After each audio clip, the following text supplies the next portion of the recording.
I have some friends coming over in about half hour, 45 minutes. So hopefully this isn't going to be a 2 hour long. Break me loose after about an hour. Yeah, I would think we won't go that long, mate. Usually we tend to run about an hour and a half here on the fix.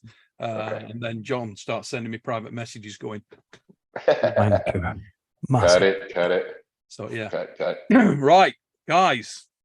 We be live. We are indeed live. Lovely darts. So let me formally introduce the Fix, ladies and gentlemen. Welcome to the Fix. Show 166. 100 and what about that, John? That's amazing. 66 weekly shows. That's some stamina. That's some staying power. Yeah. Well, I'm known for that, John. yeah. Not just in the snoring. Let me tell you, ladies and gentlemen, in the chat, I've kept this old bastard awake a few times in hotel rooms in Poland, and not in the way that you might be thinking. If you've got very sordid minds, it was just when I woke up in the morning, he said, "There he is, the buzzsaw." Done a bit of snoring and kept John awake. Oh, I don't leave home without my earplugs anymore. Yeah, it's happened too often. You need to get, if you're ever sharing a room with Sir Eddie Hall. Oh, I imagine anybody big like that, big weightlifters, they have a hard time getting air through that neck area. Oh, mate, he doesn't play games, old Edward. Yeah, he can just. I've gotten as I've gotten older so sensitive that I hear even just the little tiniest noises. I like to actually sleep with earplugs, even just when there's no snoring going on, just that dead quiet that earplugs provide. Yeah, I must admit, if you ever go out to East versus West, as John and myself have, and Auden has, one of the things that you get over there, guys, for people in the chat, is that number one, the aircon doesn't work well. That's an understatement.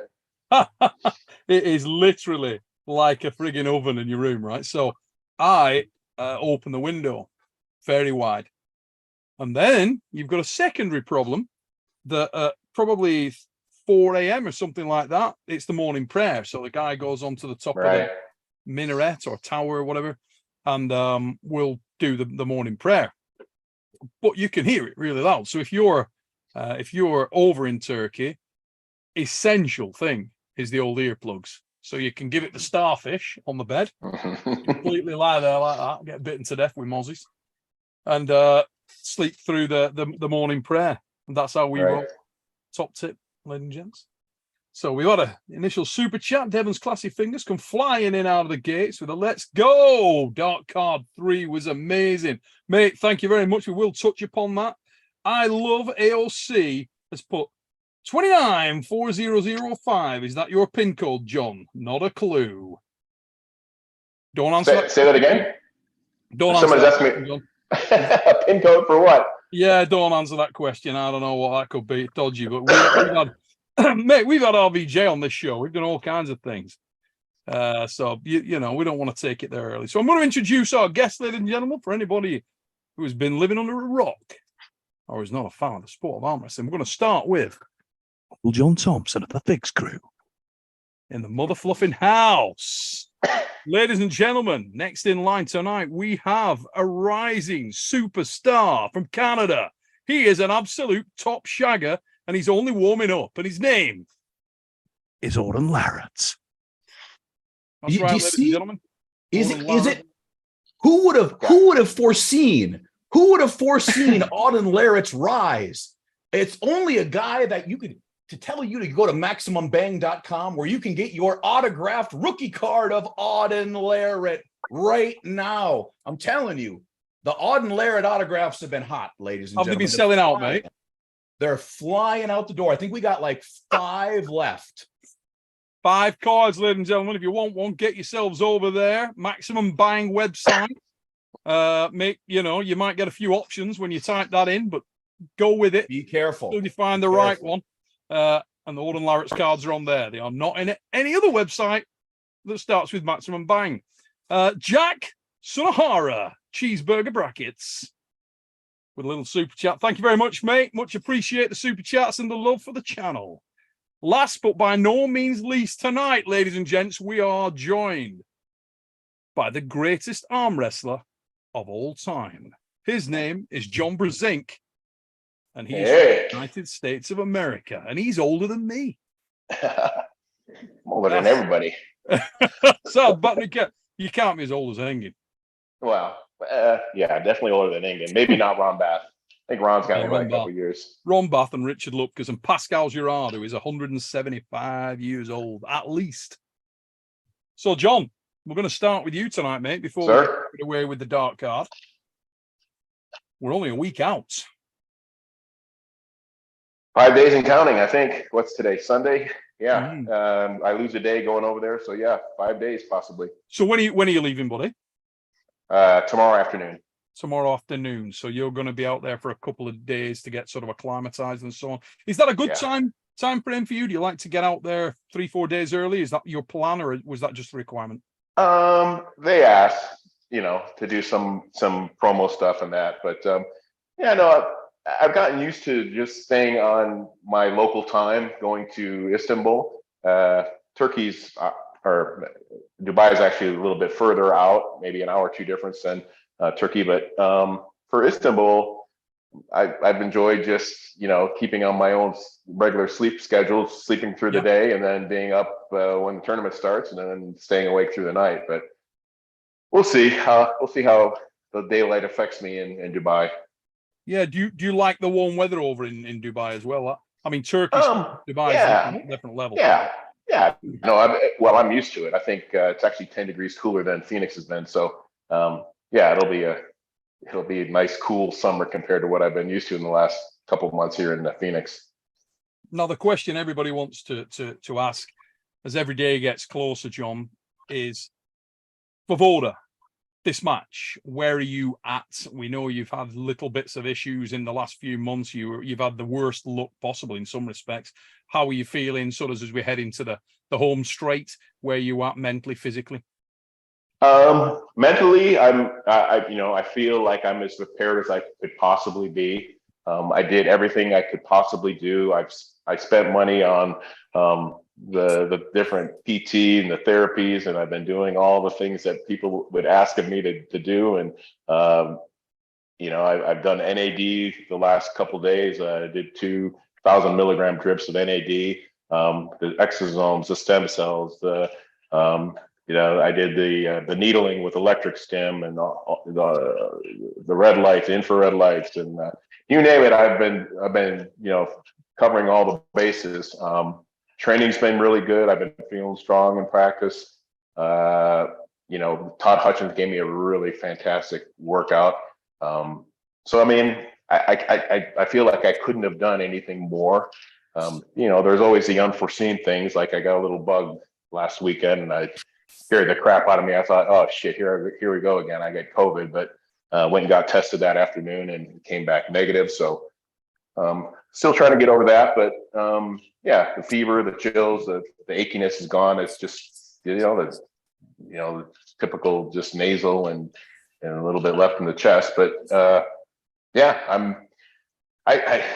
don't feel like I left anything on the table. So I feel like I'm going in the best I could possibly be at this point in my life. So we'll just have to see how it goes. I'm confident that I should be good. Now I want to unearth a few little bits and bobs tonight, ladies and gentlemen, for people in the chat as we walk through this thing. I'm just going to introduce the fact that, in fact, he's gone off screen for a moment, but my man Mika Sankwaralidze, the Heat Seeker. Yo. Well, I know you'll notice he's come on with sympathy hair for Auden. Auden and Mika, neither one of them own or have any interest in a hairbrush. Nope. Absolutely no interest going, whatsoever. Who needs a hairbrush? It's not a thing. So, for those who didn't see the dark card last night, guys, both these guys, Auden and Mika, were on dark card 3, and we want to bust that open a little bit later in the show. We're going to start the first segment speaking to John Brzenk about what's coming up. But I want to do a little bit of digging back, and I want to start by going round. We're going to start with someone who's very versed in the sport, my old mate, Johnny Thompson. Uncle John, if we talk about the 2004 Dream Team from the United States of America going over to the Zloty Tour, in the film Pulling John. Tell me what you would recall about that when it comes to the John Brzenk, Alexei Voivoda match. There is no match that gets me more nostalgic, because it was a cold winter day in the middle of central Minnesota. I had no idea that arm wrestling existed, and Pulling John popped up on Netflix. And that was my introduction to John Brzenk, to Alexei, to Travis, to Neil, to so many guys in that documentary. So I try really hard not to get into a fanboy type of situation, but it's really hard for me with this match, John. It's like that match and all of the circumstances around it were enough to send me on this perilous journey, which is arm wrestling, and that was 13 going on 14 years ago. So it's, to me, one of the things that I think of is obviously the documentary Pulling John. It's highly dramatized, did a very good job of pulling us in. But then over time, I've heard, I've talked to Neil, because Neil was the one reffing the match. And I've talked to different people and kind of getting more of an inside scoop about your condition at that time, where the documentary never really alluded to where you were at particularly. But can you tell us a little bit about where you were at that point in your career versus now? I mean, obviously it's a 20-year difference, but what were some of the things that you remember from that time? Well, I just recall that when the Pulling John crew came around a year and a half before that actual match went off, I was contemplating, giving up on the sport. I had chronic elbow issues, just inflammation on the inner elbow. But yeah, no, I was, the lightweight then. I made the weight to 95 kilos. I never really, of course I pulled heavyweights throughout that time on occasion, but I wasn't in the field of so-called heavyweights at that time. I was more of a middleweight, light heavyweight. So I mean, I definitely after the fact, after the the Pulling John, I got completely more invested into the sport and continue to pursue it and actually overcame the elbow issues and had another 15-20 year, well, it's ongoing still, a career in arm wrestling. So thankful for that they came and pushed me through that particular time of my life. But I'm a bigger guy, stronger guy, not as young, got a few more aches and pains, not as fast. So there are some good things, but then again, it comes along with some bad things. So it'll be interesting to see, after, almost 20 years now, 17, 18 years, if we're still the same or if things have changed a little bit. If we break down the sort of disparate elements a little bit there, Alden, for a guy like yourself, 18 years of age, you've been encompassed within this sport for so many years. One of the biggest things, obviously, your dad pretty much as invested in arm wrestling as any man drawing breath. Yeah. Encapsulated within the thing. He's a professional arm wrestler. He spends pretty much every waking hour involved in the sport of arm wrestling. What did you know about the disparate elements of Pulling John? What comparisons could you make between John now and what you know of from the 2004 match between Alexei and John? I'm not setting you up with these guys. I just want to know what the general understanding of the differences and the comparison is. Well, he was a baby in a crib when the Pulling John came out, right? I've watched that many, many times. I grew up watching Pulling John. I remember we'd sit on the family computer and watch that over and over. I think I've seen that movie probably more than 10 times, and that's no over exaggeration. Right. I haven't seen it recently, but I grew up watching that one. I think definitely over the years, I think John's gained a lot of experience, as anybody would. So I'm really interested to see how this match goes, because it's now two older competitors who used to be rivals and now are both really making the return back in the sport. John's been around for a while, but there was a couple hiatuses, and now he's back, and so is Alexi. So I'm really excited to watch this match and see how it comes out. Mika Sakwaridze, how you doing, brother? Yes, sir. Hey, Yeah, mate, hello, can legends. can you turn your phone on its side so we go landscapey on you? There he is Like in all that? his beauty. Look at that, eh? That's what the fans come to see. Now, Mika, we know you're a bit of an obsessed super fan of this game. Yes. How much do you know about pulling John around the 2004's Lottie, what went down there? Pulling John is the reason why I'm even in the sport. Pulling John is everything to me. I mean, when I was playing tennis, I had no idea about arm wrestling. I turned on Netflix and there it was, and I was so confused. I was like, what's pulling John mean? And I had no idea. And as soon as the movie started, from the first second, I was glued to the screen. I couldn't take my eyes off of it. And yeah, it's been the main catalyst for my love for the sport and for everything that's, that I'm passionate about the sport. It was a really well-made documentary. I can't believe John Brzezinski is on this stream right now. I'm trying to stay calm. Yeah, man. What's up, buddy? Have you not met before, Mika? Have you yourself and No, John? we've met.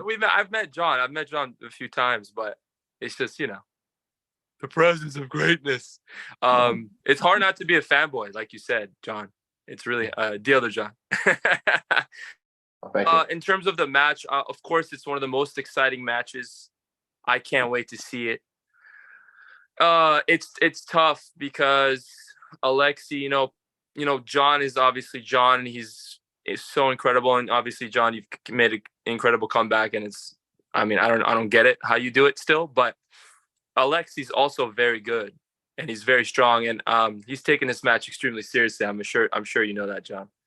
And he's lifting some crazy numbers. I don't know how these people lift these numbers. Sometimes I just look at the video and I'm just like, yeah, I'm never gonna watch that again.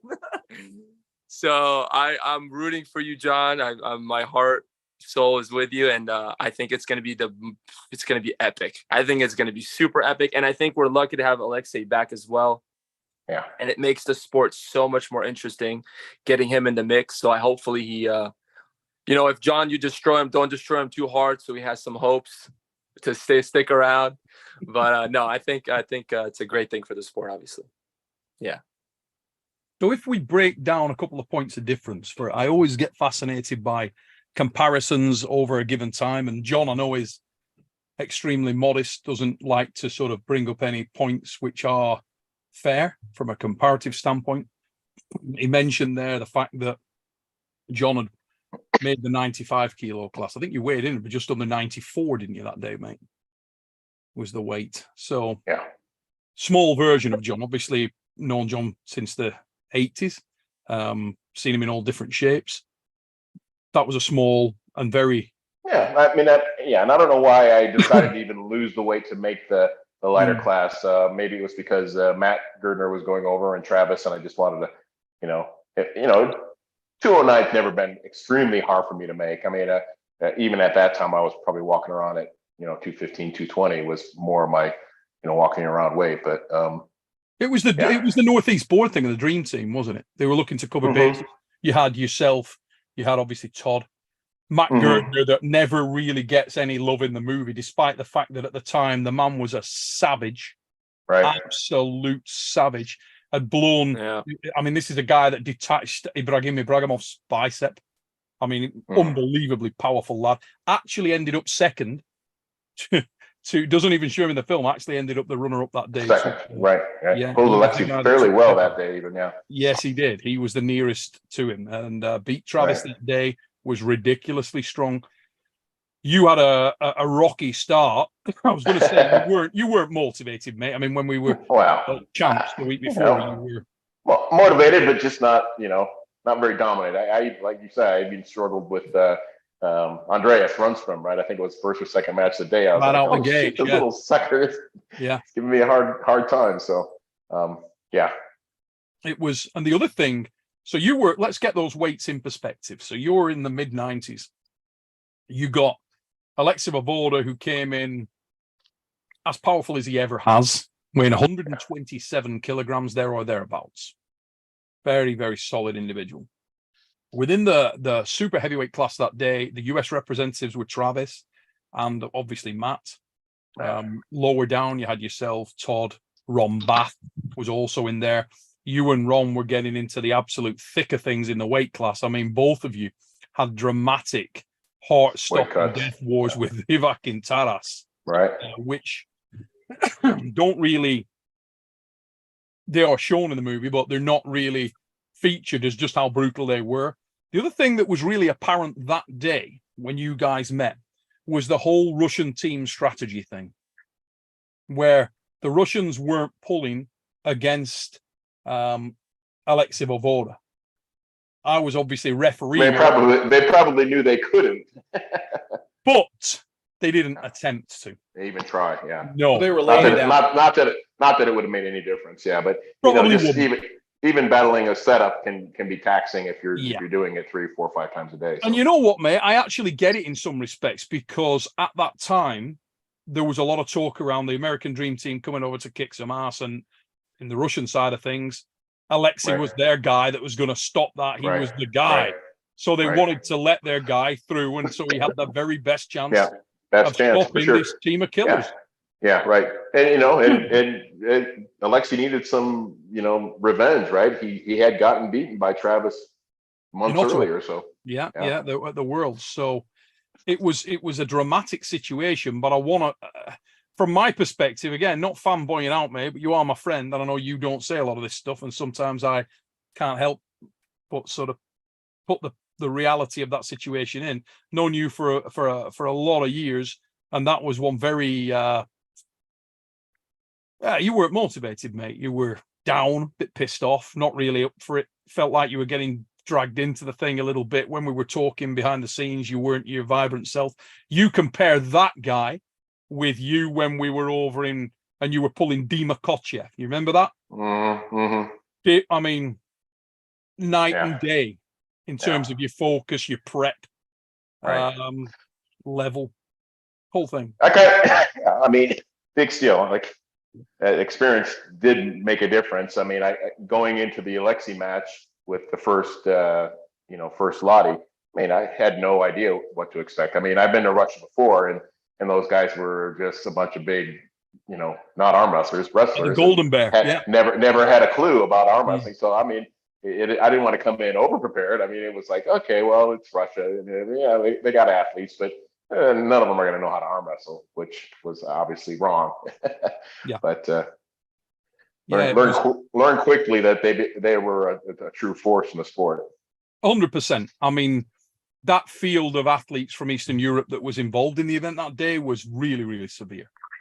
I mean, really severe. But one of the things that I wanted to make note of was there's been a lot of chat around the sport around sort of, well, what if Alexei comes in and beats John, how can John be the greatest of all time?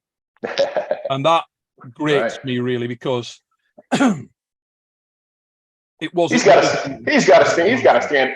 Yeah, he's got to stand in line. There's been a dozen guys in the last couple 3 years. So, but it's the legacy, isn't it? It's what Alexei, whilst he is a phenomenal athlete and a really lovely dude, actually, has been out of the sport for so long. He hasn't been as active for anywhere near the length of time. He is a real super heavyweight, although he started around the 110 kilo class, to be fair to him, and then progressed into the super heavyweights.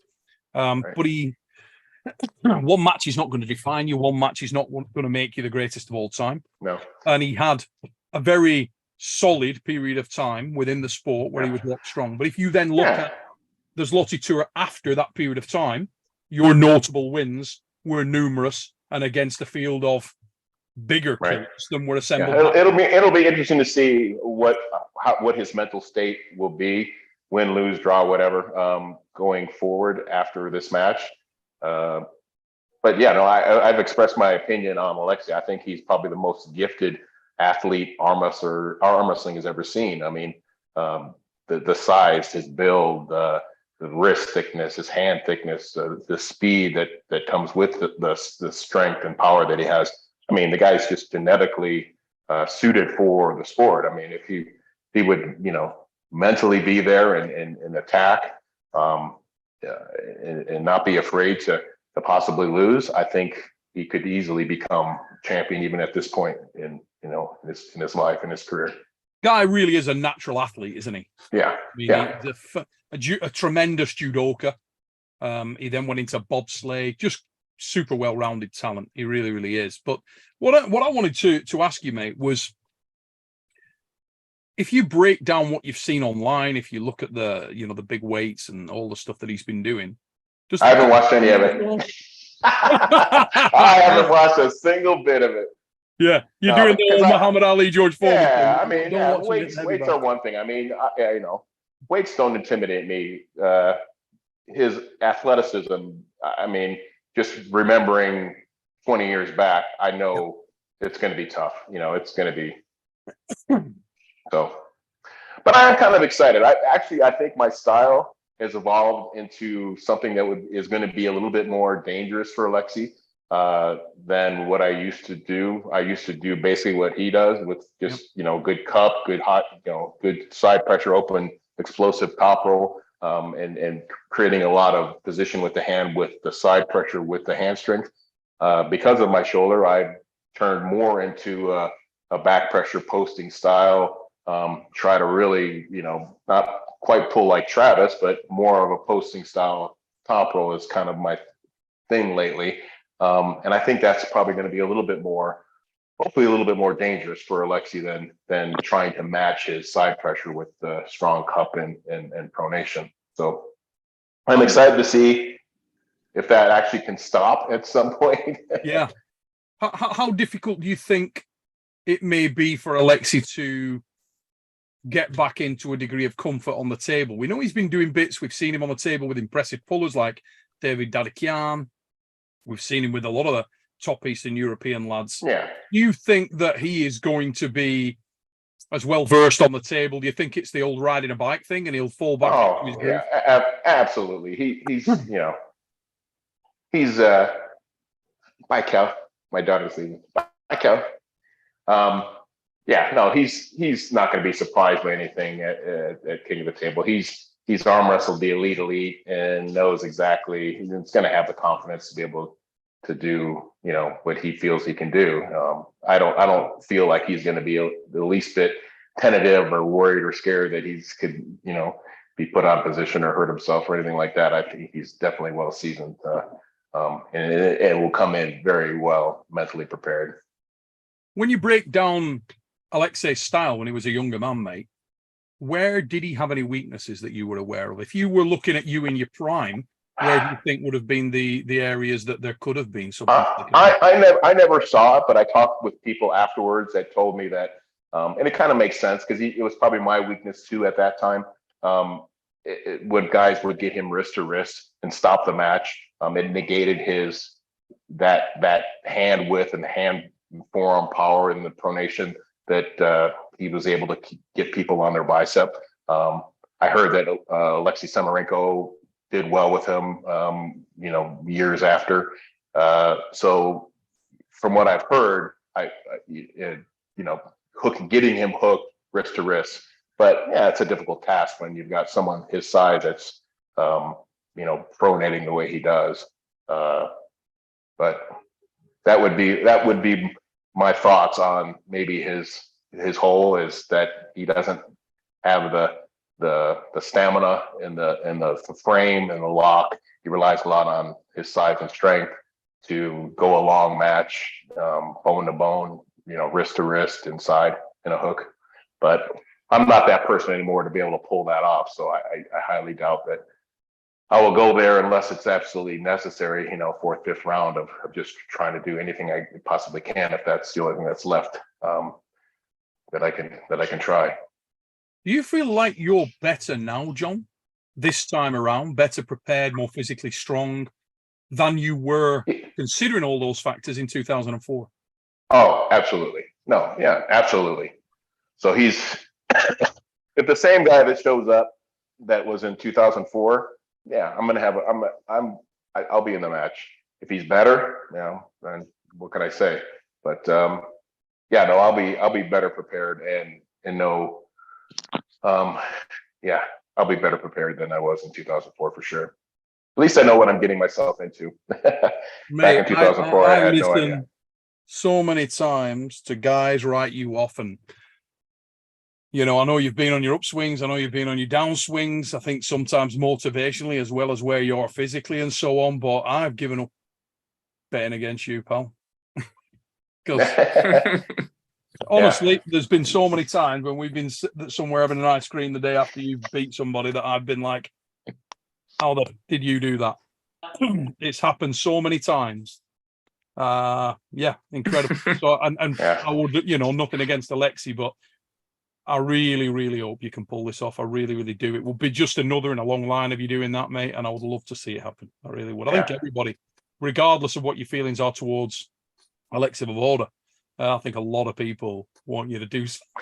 I really do. I mean, you know, obviously I would love to be able to beat him, but that's not really my, I mean, I will be super happy and satisfied with my performance if I can achieve certain things. And it doesn't have to be a victory, but I'll know, he'll know. So there can be satisfaction without actually getting the win. So I'm excited. Is this one of the matches you wanted back, John? Excuse me? Is this one of the matches you wanted back? Does this excite you? No, I hadn't really thought about it until it was brought up, until he actually decided to make a comeback and was throwing his name in the hat. No, I never thought to myself, oh boy, I wish I could, you know, get Alexi to come back and arm wrestle him.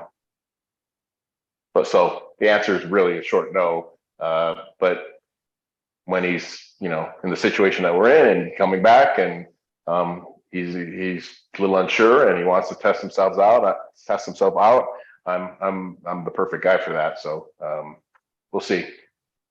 And I want to put the cat amongst the pigeons, and then I'm going to shut up for a minute, read some super chats, and let these guys ask any questions of you that they want to. But one question I wanted to just pitch in there to potentially upset the apple cart a little bit, and I'm interested to know your answer. Alexi Vovoda now, if he's there or thereabouts, the guy that pulled in 2004, that kind of level, could he beat Todd Hutchins that you just faced?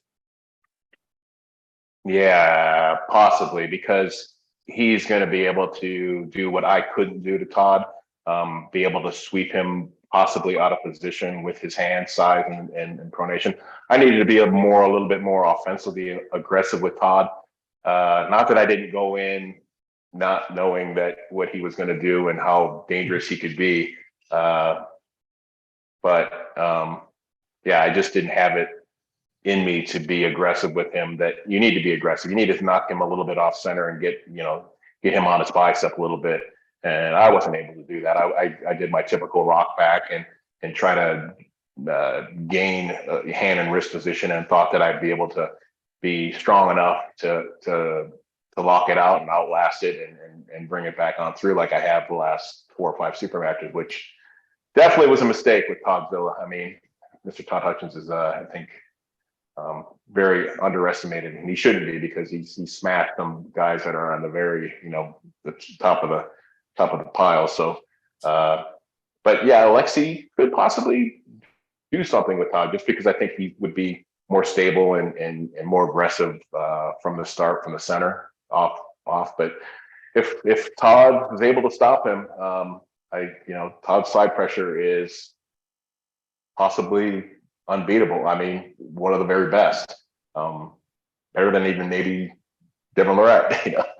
I put him at that high of a level. Once he gets his arm locked in that and starts applying that side pressure, it's hard to, and unless you've experienced it, it's hard to pull through that. Lads, I'm going to look at some super chats, and if you've got any questions for John, fire away, put them in there. I've got, I went back and I watched the last bit of data we have on Alexi, which was him versus Tim Bresnan in 2018. Now, Tim took him to task, put him away, and then we didn't see Alexi for quite a long time. John, do you remember anything particular about that match that Like, was Alexei just not there? Was he just getting a payday? Well, Alexei's the only one that really knows that. I can't speak for Alexei, but yeah, I mean, I think looking at Tim Bresnan, I think that's the style that would give Alexei the most trouble. You can't attack Alexei's hand. You can't pronate through it. You just have to have tremendous posting style back pressure, and that's what Tim brought to the table. Tim was able to do that. And a few other arm wrestlers have that. Obviously, Hermes has that now. The old Travis Pageant had that. I'm hoping that mine has developed to a level where that can at least keep his wrist flat, and then it can be more of a side pressure game where it negates that hand and wrist. But yeah, no, Tim was probably the worst opponent that Alexei could have came back to try to pull. I mean, but yeah, I think because of that, he's definitely making sure that he's going to be even prepared a little bit more than he was in that last comeback. So, And if we think about it, how long has he been training now for this match, Alexei? Is it what, 4 months? oh, it's way more than that, because we were talking about doing a match almost a year ago. So he's been pulling at least a year. So Yeah, probably more than that. yeah. So, Mika, Auden, you got any questions you want to ask to John? Well, I'm just gonna say about Alexei. These guys, like, they work in the shadows before they even open their mouths. Right. I guarantee you, he's been working way longer than anybody. Like, for him to even appear on a screen, he had to have already a few months under his belt, right? Yeah, for sure. Right. No, I'm really excited. I'm kind of speechless about it, to be honest. It's soon. When is it exactly? What's next the date? weekend. This is next This Saturday. Saturday. Oh my god! For anybody in the chat, guys, if you are I love not that. aware, King of the Table, Dubai, next weekend, the headliner there, John and Alexei Voboda, a legendary Alexei Voboda. But there's other great matches on that card. Really good matches. Kostadinov against Every Lachlan one of Dare, them. my personal favorite. You got Matt Mask on the card, which is Ron very, Bath. very interesting.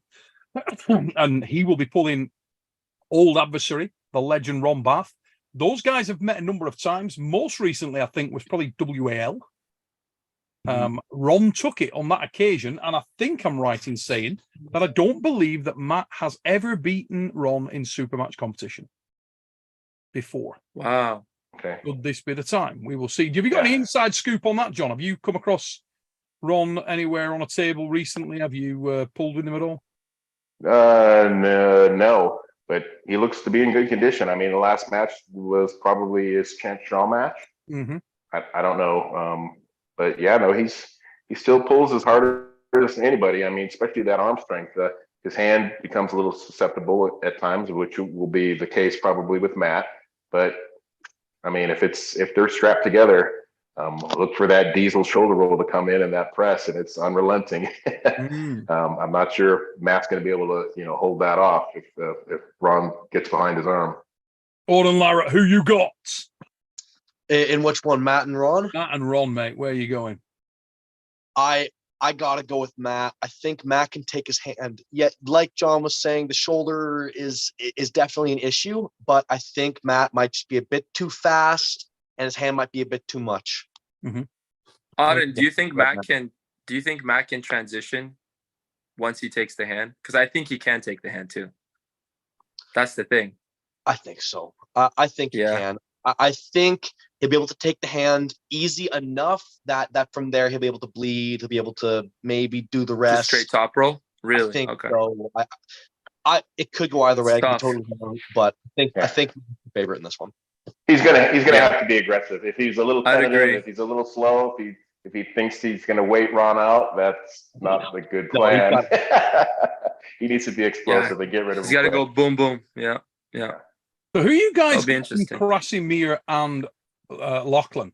John, who you see in that? John Thompson. I discussed with Ingen the other day, and I see Lachlan being probably more explosive, more powerful. I envision the match as ready to go. Lachlan pulls Krasi over halfway to his side in a hook.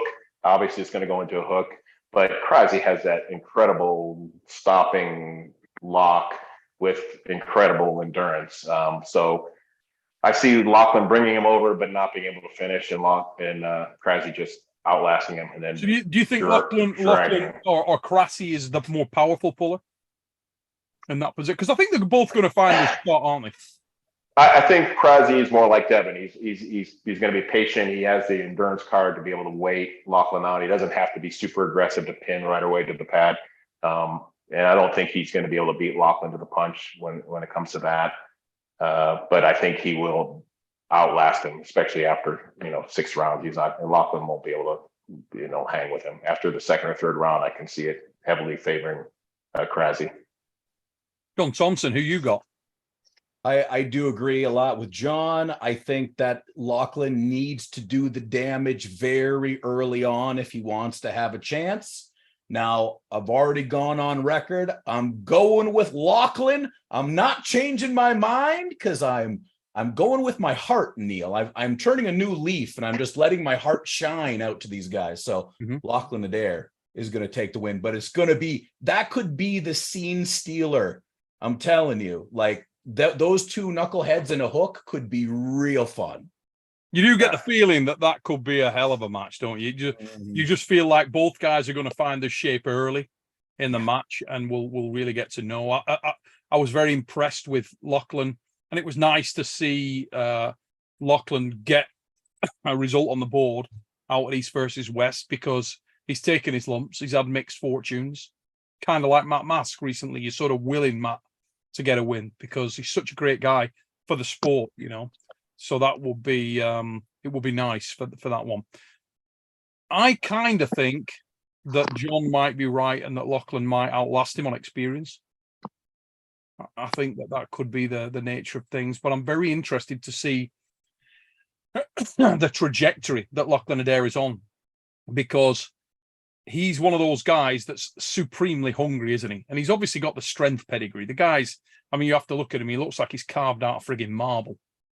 He really is a powerfully built individual. So he's one of those guys that I'm interested to see his ceiling and how quickly he can put layers on top of what he's got there. Mika, who've you got? Yeah, I would favor Krause, because, I mean, did you guys watch Krause in the recent WAF? Yes. I mean, yeah. I think where Lachlan's gonna go, I think Lachlan could get a pin. I mean, I think Lachlan's strong enough. I agree that once it gets into those, if it does stick, I think Krause's, with his experience and his he's very powerful too. So I don't know. I don't know if Lachlan can get the 3. I think it's going to be a really fun match to watch. I think it's going to be very exciting for sure, because Lachlan's very, very powerful. And I don't know if Krause can. I think Krause can hold him off. Maybe not round 1. I don't know. But I think I favor Krause slightly there for sure. Interesting behind the scenes dark card info. And I don't know whether Auden and Mika managed to speak to Acid GEORGI Svetkov much when they were in there. But I was talking to GEORGI and he said, and we know, of course, in the World Arm Wrestling Federation, no right hand competition for Krasimir because of this match coming up. Now, I was speaking to King of Lemons, Acid GEORGI, and he said to me, mate, right now, Krasimir is really good on the right side. He's really strong. So I'm very interested to see where Krasimir is at, because he's one of those guys that's got massive pedigree.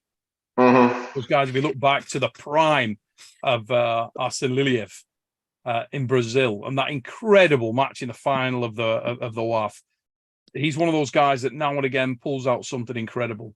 Very highly cerebral arm wrestler, great experience, and as John said, crazy sticking points. He can really stick in a match for a long time. I need to maybe put a bug in King of the Table. I mean, I look at this card, the 5 matches they have. It would be a wonderful open tournament. I mean, I think everybody on this card is so very evenly matched. Yeah, that's true, mate. Absolutely. Maybe we can do something open tournament after the super matches. I mean, it'd be great when it get on the practice table. I'm sure Rolly Ray, and I think is Aussie going out there. I think Jake's out there as well, isn't he? I'm sure that they'll be firing up the mobile phone after for that one. So we got a couple of super chats. Want to knock over. John Augustin, mate, thank you very much for your super chat. He's put, and this is to Auden LARRATT, and he's put, well done on your first international competition, Auden. The event was amazing as always. Cheers, gents. So, yeah, if you haven't caught it yet, Auden made his debut Arm Wars Dark Card 3, and it was emotional. In so many ways. It was absolute cracker. We're going to get into that, but yeah, really great performance from Auden. So we got super chat from Engin's Vertical Line. When is Auden versus John in Dark Card? Might have to leave it a bit. His dad had choked me out. You gotta make it. You gotta make it sooner than later. Deal. Hey, we're gonna come to that in a minute. I don't need another year for this kid to get stronger. So I Love AOC has come in. He's put, oh, this is to follow on from his earlier comment. He's put in your Zoom, John. It says 294005, John. So he's talking about the title in your Zoom there. It's not got your name in, so it must be your pin. Don't have anything to do with that. That's Zoom's doing. Okay, let's have a look. If we got any more, if we are caught up, I think we got a couple more. Ivan Kozlik, one of my dudes. He's put, God, John Brasink, bless the fix. Ladies and gentlemen, wow, in the name of the Father, LARRATT, Son LARRATT, and the Holy Neil, amen. Thanks, mate. He's obviously been on the same stuff as me, having a good evening. And yeah, love Ivan. He's always a ball of positivity in the chat. Love AOC's putting Mika, your Dev Hermes reactions, and Auden equals future champ. He loves your Devon and Hermes reaction, mate, from when it clips in. Have you seen that? Did you see the broadcast when he comes over and you're high five, fist pumping in the crowd? Far side after the Hermes match. Yeah. I actually liked Auden's little summary there as well. He went 3-0 and a flash pin in the third. Exactly as we talked about. I felt bad for Hermes as well that night. Hermes Gasparini is great. I love that dude. The Gladiator is such an awesome lad. And it's hard, isn't it, when you're in this sport? Because obviously, as everybody knows, and I get the, Devon LARRATT nut hugger comments thrown at me regularly. And look, Devon's one of my closest friends in the game, as is John, as is a lot of these guys. When you're around people for many, many years, it's hard not to be invested. And the same can be said of Hermes. You watch Hermes with his family the night before, they're out having some food and so on. It's brutal watching a guy under that kind of pressure get beaten. It's always, when the cameras are off, it's hard, isn't it? You know what I mean? You always feel really bad for him. His mum and dad are there. Massimo, his dad, I've known that guy for 30 years, and you just but Hermes took it really well. I mean, it had absolutely no negative effect on Hermes. He's gonna learn from it, come back stronger, and I heard that he's possibly gonna even do what I recommended, just camp out on Devon's doorstep and train. He's coming over, isn't he, Auden? Is he coming over to your place, mate? Yeah, he's coming up to Toronto. I don't know if he's coming to visit. I'm sure it's definitely a possibility. I think if he's making the way all the way up to Toronto, Toronto's only like 4.5 hours from where we are. He'll find his way. Yeah. Mate, is Toronto where the old Freedom Bench is? Yes. Yeah, I think that's where it is. Yeah. Let's go. Get up and get some Freedom stuff going. Yeah. That will be absolute quality. So let's knock over these other super chats because we got some top ones in here. White Wolf, my guy, is in the chat and he's put, what a hell of an event, Neil. Congrats on that. Well done. Great comeback by my son, Mika. The bullet is hard to beat. John, good luck, man. You got this. And Auden, great job, lad. Uncle John, see you in Gatineau. So that's not long, is it, John? When is that? That's a weekend after King of the Table. So the 30th. 30th. And that, just give it the big plug, John. ARMGods.com, Arm Gods Valhalla 2, where you will see super matches galore. Canada versus the UK. I will be there in left hand glory with a broken freaking spine. We're doing it anyway because goddamn am I an idiot and I can't get away from this freaking sport to save my life. But it's going to be a massive wild time. It's in Gatineau.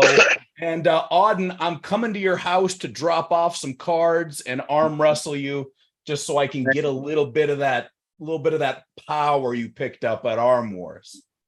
Yeah, Gatineau's super close. Gatineau's like 40 minutes. I hadn't heard you twisted your back up, John. I have a very rare genetic disorder called Scheuermann's disease. Oh, And so my vertebra are wedges. And so it gives you a kyphosis in your back, and it crushes over time, it crushes the discs. the nerves. Okay. And it gets worse and worse and worse. Now I've been getting a bunch of shots in my back, so I feel good, but my spine is still broken. Okay.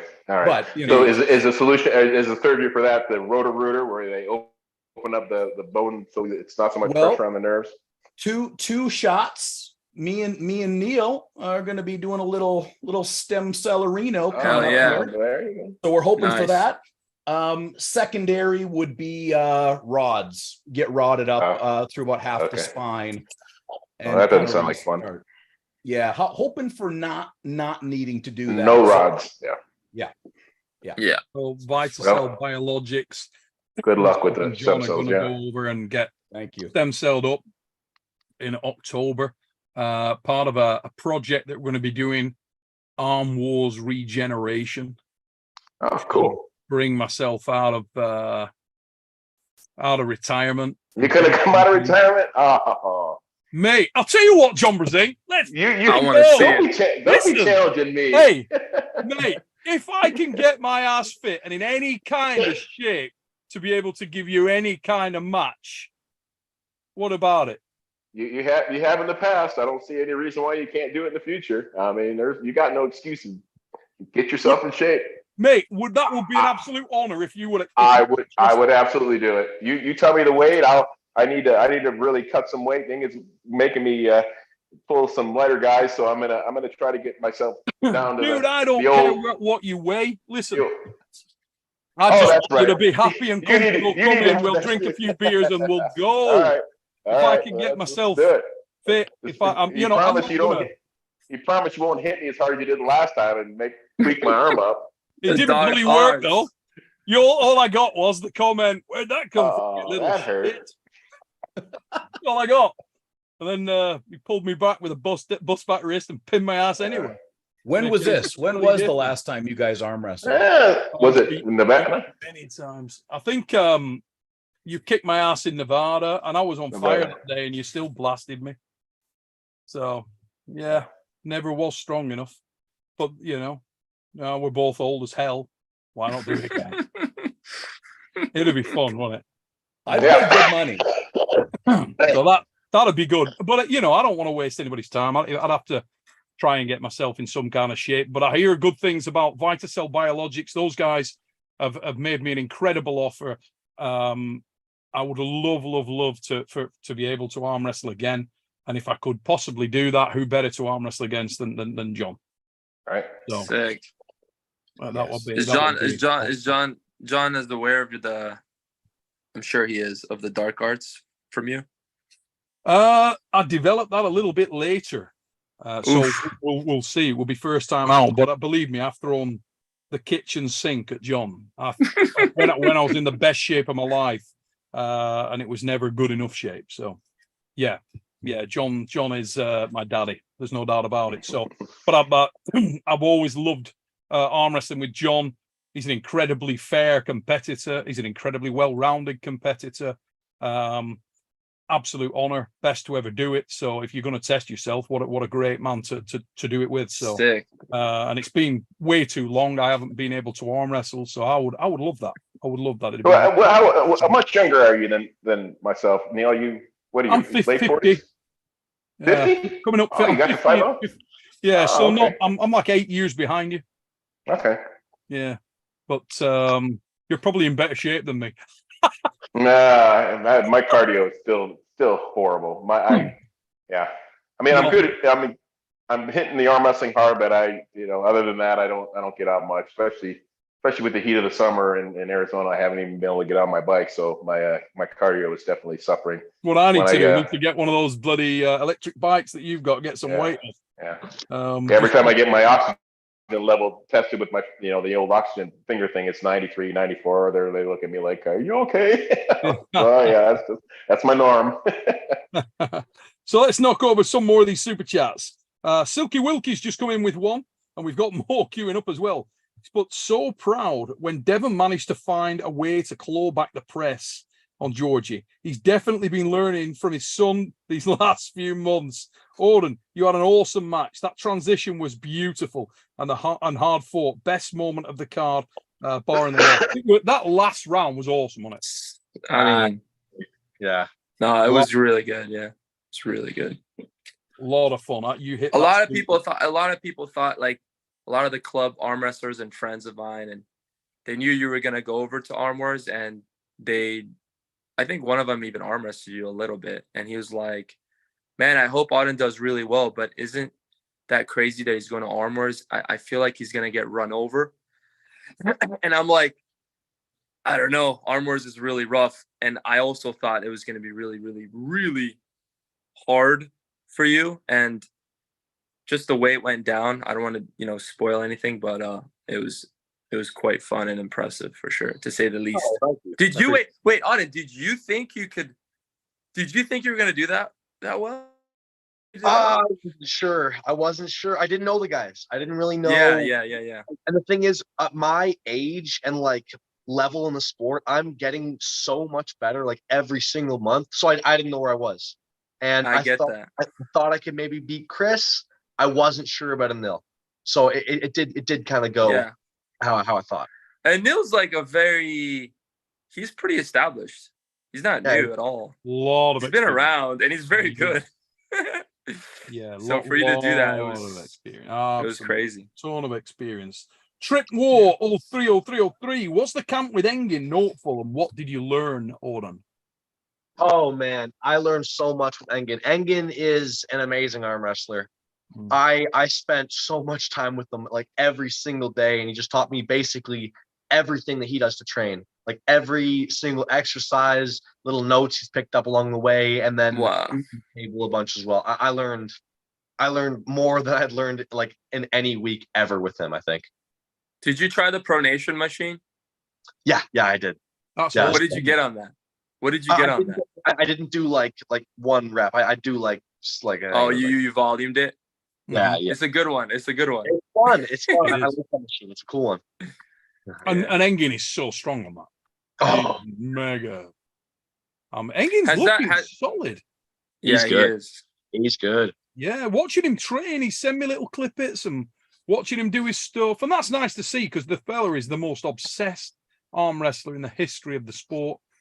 And he's looking solid. Every time you go over to East versus West, his forearms looking very, very bigger. So yeah. Oh my God. Neil, do you know he hinted at another match? I don't know quite who it is. I believe that he is going to be arm wrestling East versus West. Yeah, on November the 11th. I think I know who against, but I'm not going to say anything because I don't think Engin has launched it yet, so not my place to say. No, right. I know who he's going to be arm wrestling against, and yeah, Engin's. It's a big challenge, and he's not going after some mediocre guy. I can't wait. He's going right for the top guy. He's a killer, and he's That's going. Engin. That's Engin. Going hard. So Engin's no bum, dude. He's rock. He's absolute rock. So my old man David Toms with a super chat, mate. David, hope you're good. Thank you for your super chat. He's put Odin Larratt has my support. A lot of love for Odin, and David is one of those guys. I think I saw so many chats with such a lot of positivity for you at Dark Card, mate. I think a lot of people were impressed with your arm wrestling. Win, lose, or draw. You just pulled well. You were very, very joined up at the table. You showed a lot of maturity up there in terms of your setups, your adjustments. You didn't get flapped. You were very together. It was very impressive, mate. It really good. Thank you. At a young age. I think it's all because you look good when you arm wrestle. You know how some guys, they just turn into like ugly pugs when they're arm wrestling. They're all scrunched up. You've got you carry that charismatic look, whether you're winning, losing, struggling. Facts. Very nice. That's actually a good point. So we got Ilo AOC with a super chat. Mika, arm wrestling or tennis? Which wins? For what? Which do you prefer? Yeah, if you were you could go at one of those and Would, spend my your time niece? doing it, which do you enjoy most? It's a really hard question because I love the mentoring aspect of tennis. Mhm. I don't compete in tennis anymore, so that's like why I have arm wrestling. Yeah. But I wouldn't trade anything for the kids that I'm training and I'm with, and I pretty much grew up with these kids. I mean, I trained them when they're like 6, and now they're like 18. Going to college and stuff. So it's irreplaceable. It's invaluable. There's no amount of currency that can change that. But in terms of competing, like, yeah, I love tennis competing too. It's just, look, at 37, 8 years old, like, you're not going to compete at that level. It's just not going to happen. Unless Vitacell comes up with some kind of 2.0 version of their shots. But John's trying them all, mate. Listen, if it's you as John, I'm frigging in. I'm so That's excited all for I you know. guys. I really think it's gonna make a difference. I'm really hoping that goes the way. But I think arm wrestling is definitely the competitive side, and I've never done anything like it, and I've always wanted to since I was a kid. Not arm wrestling specifically, but I've always been interested in like fighting sports and explosive and stuff like that. So yeah, it's definitely my heart is with arm wrestling for competitions. And you're only warming up. And that's I'm only getting started. I'm learning. I'm learning a lot. Craig taught me a lot. Holy shit. What a match. Talk about that We're another going to time. get into that in a second in a bit more detail. GB19 with the super chat. Thank you, brother. This is for Auden Larratt. He's put, does Auden plan to pull more internationally? Yes, definitely. Definitely, I'll pull more internationally. I need to take some time. I need some time to really get to my training because I'm still only 18. I've got lots of time to grow where I really need to really dial my training in and just make as many gains as I can at this age. So I'm not in a rush to really get out there and compete everywhere I can, but also I definitely will when I can, because it's definitely a good part of growth to compete and actually have to prep for an event and mentally prepare and then actually compete the day of it. You're gonna learn a lot, win or lose, every time you Big compete. time. Facts, for sure.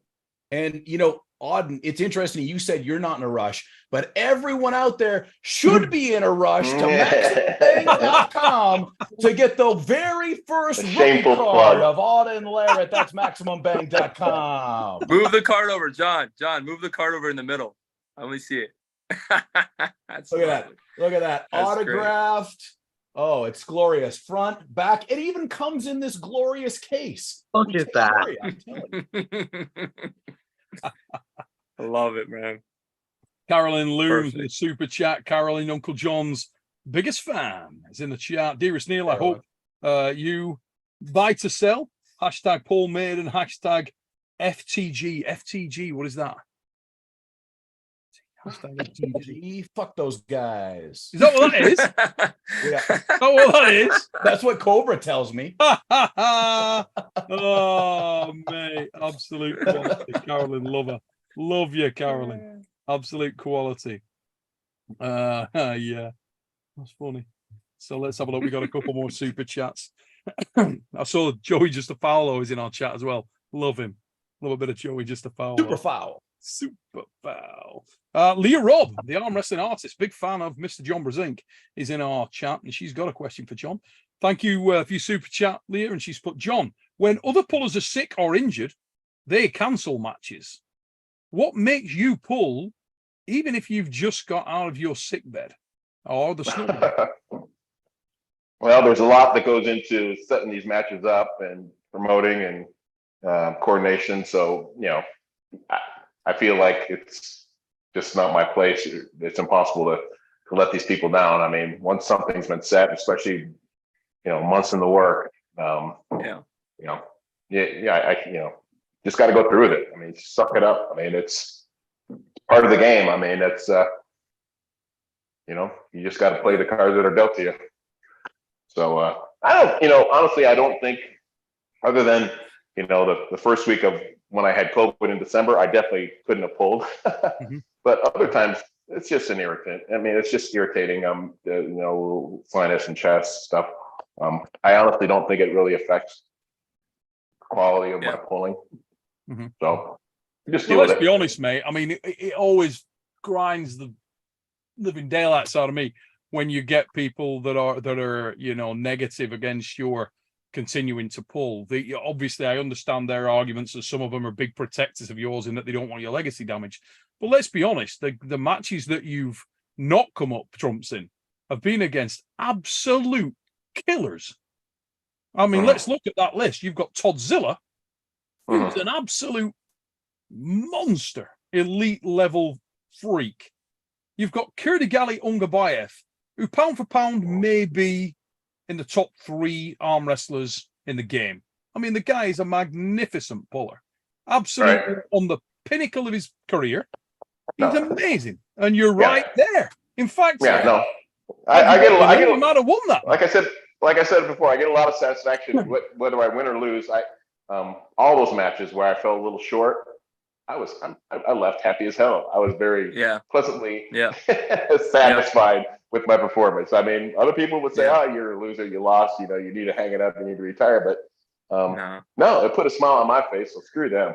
Absolutely, against Kurdigali Ungabayev, my God, and Irakli Zirakashvili, one of the most explosive, venomous top rollers in the game. And again, on another day, I'd love to see you take that match again. Would love that. I'd love to see that again, personally. I want to see Kurdigali again. John, what do you think about that? Against Todd? Against Ungabayev. You're not What do you think? Have to wait too long. Let's go. That could be a little bit of exclusive news popping up there. Yep. We'll have Engin on. That'll be a good match, I think. That'll be a good match. Yeah, it's going to be a killer match. So, the mighty Ed Bedrosian, love that dude, has just come in. What a top guy, Ed Bedrosian. I'm not even Ed Bedrosian. I love him. I loved him until I read this. Wouldn't mind seeing Neil versus Michael Todd rematch while we're at it, mate. If I was going to pull Michael again, I would prefer that to be on the right arm, actually. If I can get this thing fixed, would be the plan. Michael looks like he is on our tear at the moment, and that is great to see. The lad is supremely confident. If you're looking for a guy that's obsessed with the game, Michael is right. I mean, the guy has no quit in that respect. He trains like an animal. He looks fantastic at the moment. Yeah. Conditioning looks incredible. Wow. No. Good for you, Michael Todd. I hope you come back stronger than you ever were, mate. He looks amazing. Be great to see Mike get back to his best. What a weapon. Michael Todd, what a beast. Got more heart than most guys in the game, without a shadow of a doubt. And another guy that, look at that match with him and Kurdigali. First round of that was awesome. Yeah. Incredible match. Yeah. Really, really was. Loved it. Yep. White Wolf is in the super chats, and he's put, so for many years, we've been seeing that wall behind you, Warden. Been the backdrop for so many of your dad's matches. Who painted or created these pictures? The backdrop to history right there. Yeah, so almost all of these paintings are my uncle. Almost every single one of them. Some of them are one of my grandpa's, but most of them, all the ones along here, they're all my uncle Shannon Larratt, and that's him right up there as well. Wow. He's painted. He's an excellent painter. He painted many paintings. Yeah, clearly. Who is that picture of, Auden? The one you just. That's my uncle. There's my Uncle Shannon. Oh, okay. Wow, that's cool. Yeah, absolute quality. He's clearly a super talented guy, mate. Very, very talented lad. So let's move back into a couple of questions that I wanted to ask of yourself, John. Obviously, everybody knows and have charted your sort of rise and progression in the sport. When you were around the age of 18, you rose to prominence. You had your first big win at that time, a world championship win at that age. If you look at yourself, how far away were you at that time to the complete athlete we saw you go on to become at your peak? Was the framework very much there, or were you miles away, mate? Yeah, I mean, I was very one-dimensional back at 18, 19, 20. I didn't really develop any kind of a hook strength until probably my mid-20s, early 30s. But I relied a lot on just a lot of hand strength, a lot of that explosive Cobra style top roll. So very one-dimensional, but it was very effective. It worked on 99% of the guys that I would pull against. Yeah, so I mean, that youthful speed was so effective.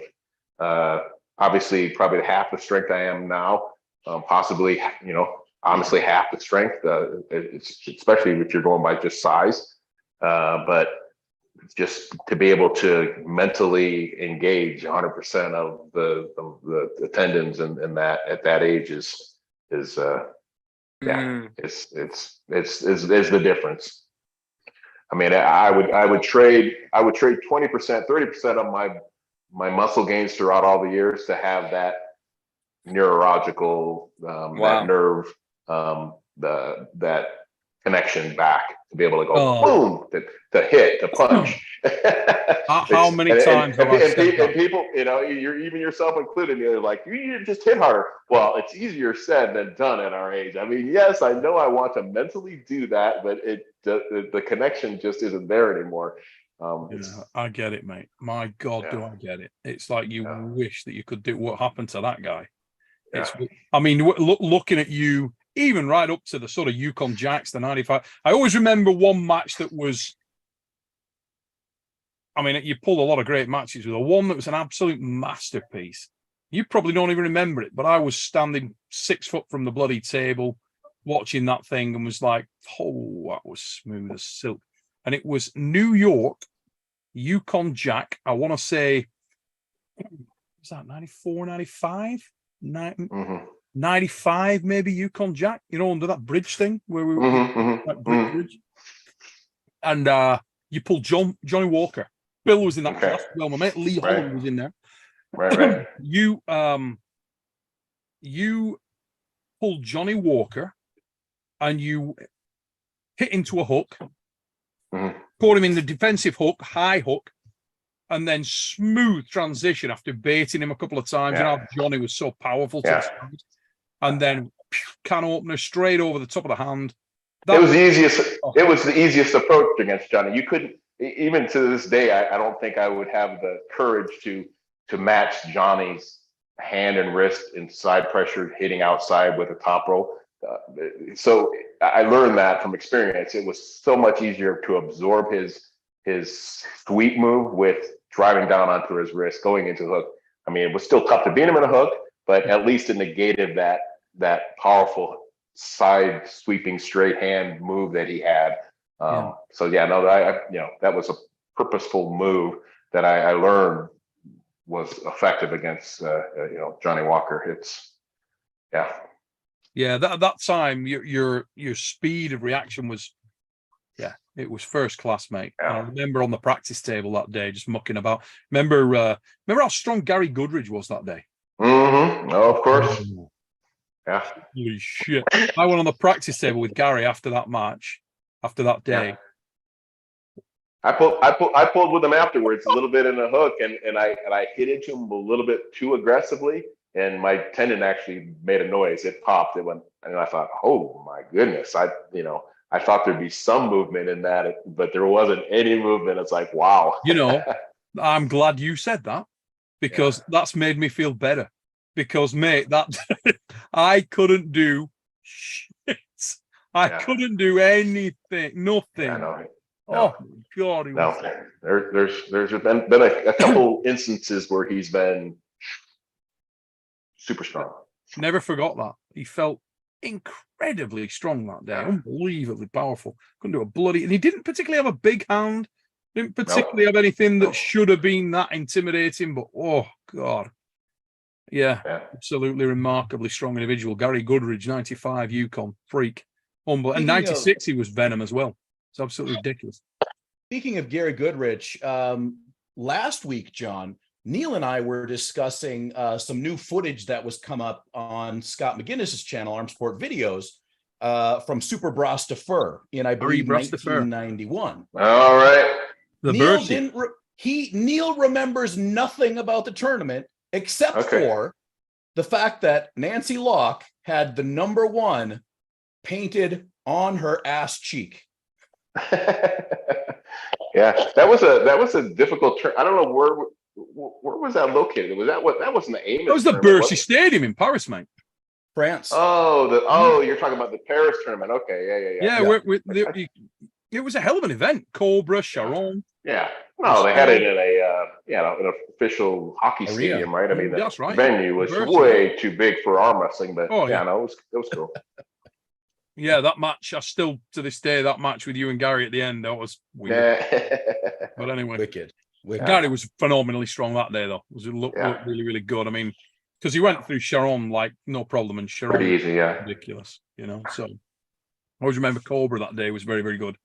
Yeah, Sassinis were there as well. Paul Sassini, remember him? What happened to that guy? Who? Yeah, the Sassinis. Remember Paul Sassini, Canadian guy? Paul Sassini. No, huh? Oh, bloody strong. Yeah, there was some really powerful lads at that event. Pascal Girard was there, Okay. Yeah, that day. Pascal looked like a. I saw Paul Ticchini up in Canada. Yeah, that's the guy. It's different pronunciation, but yeah. Oh yeah. Yeah. He came up to me and I recognized him, but because it's been 25, 30 years, I'm like, but then it registered about a minute later. I go, oh, Paul. Of course, there's so many great arm wrestlers that have gone, and I don't know where they are now. Like Serge Usero. Is Serge Usero even active anymore? Does anybody know where Serge Usero went? Canadian, super strong, foot puller. No. I always wonder where these guys went. Garth Carlson, where did he go? Pat Masterangelo, where did he go? Yeah, they're living their lives. Yeah, I'm sure they still have their ear. You ever see him? Yeah. Pat's still around a bit. Yeah. He does a little bit. A little bit. Yeah. Obviously, Mike Gould's still there. Mike Gould, if you're watching, love you. Love Mike Gould. He's absolute quality. Yeah, I saw, up in Rick Barbie. I mean, haven't seen him in my God, 20 years. For years, man. Absolute years. Still looks in great shape. He's probably 50 pounds lighter than I remember him. I laughed. I said, he shrunk a little bit.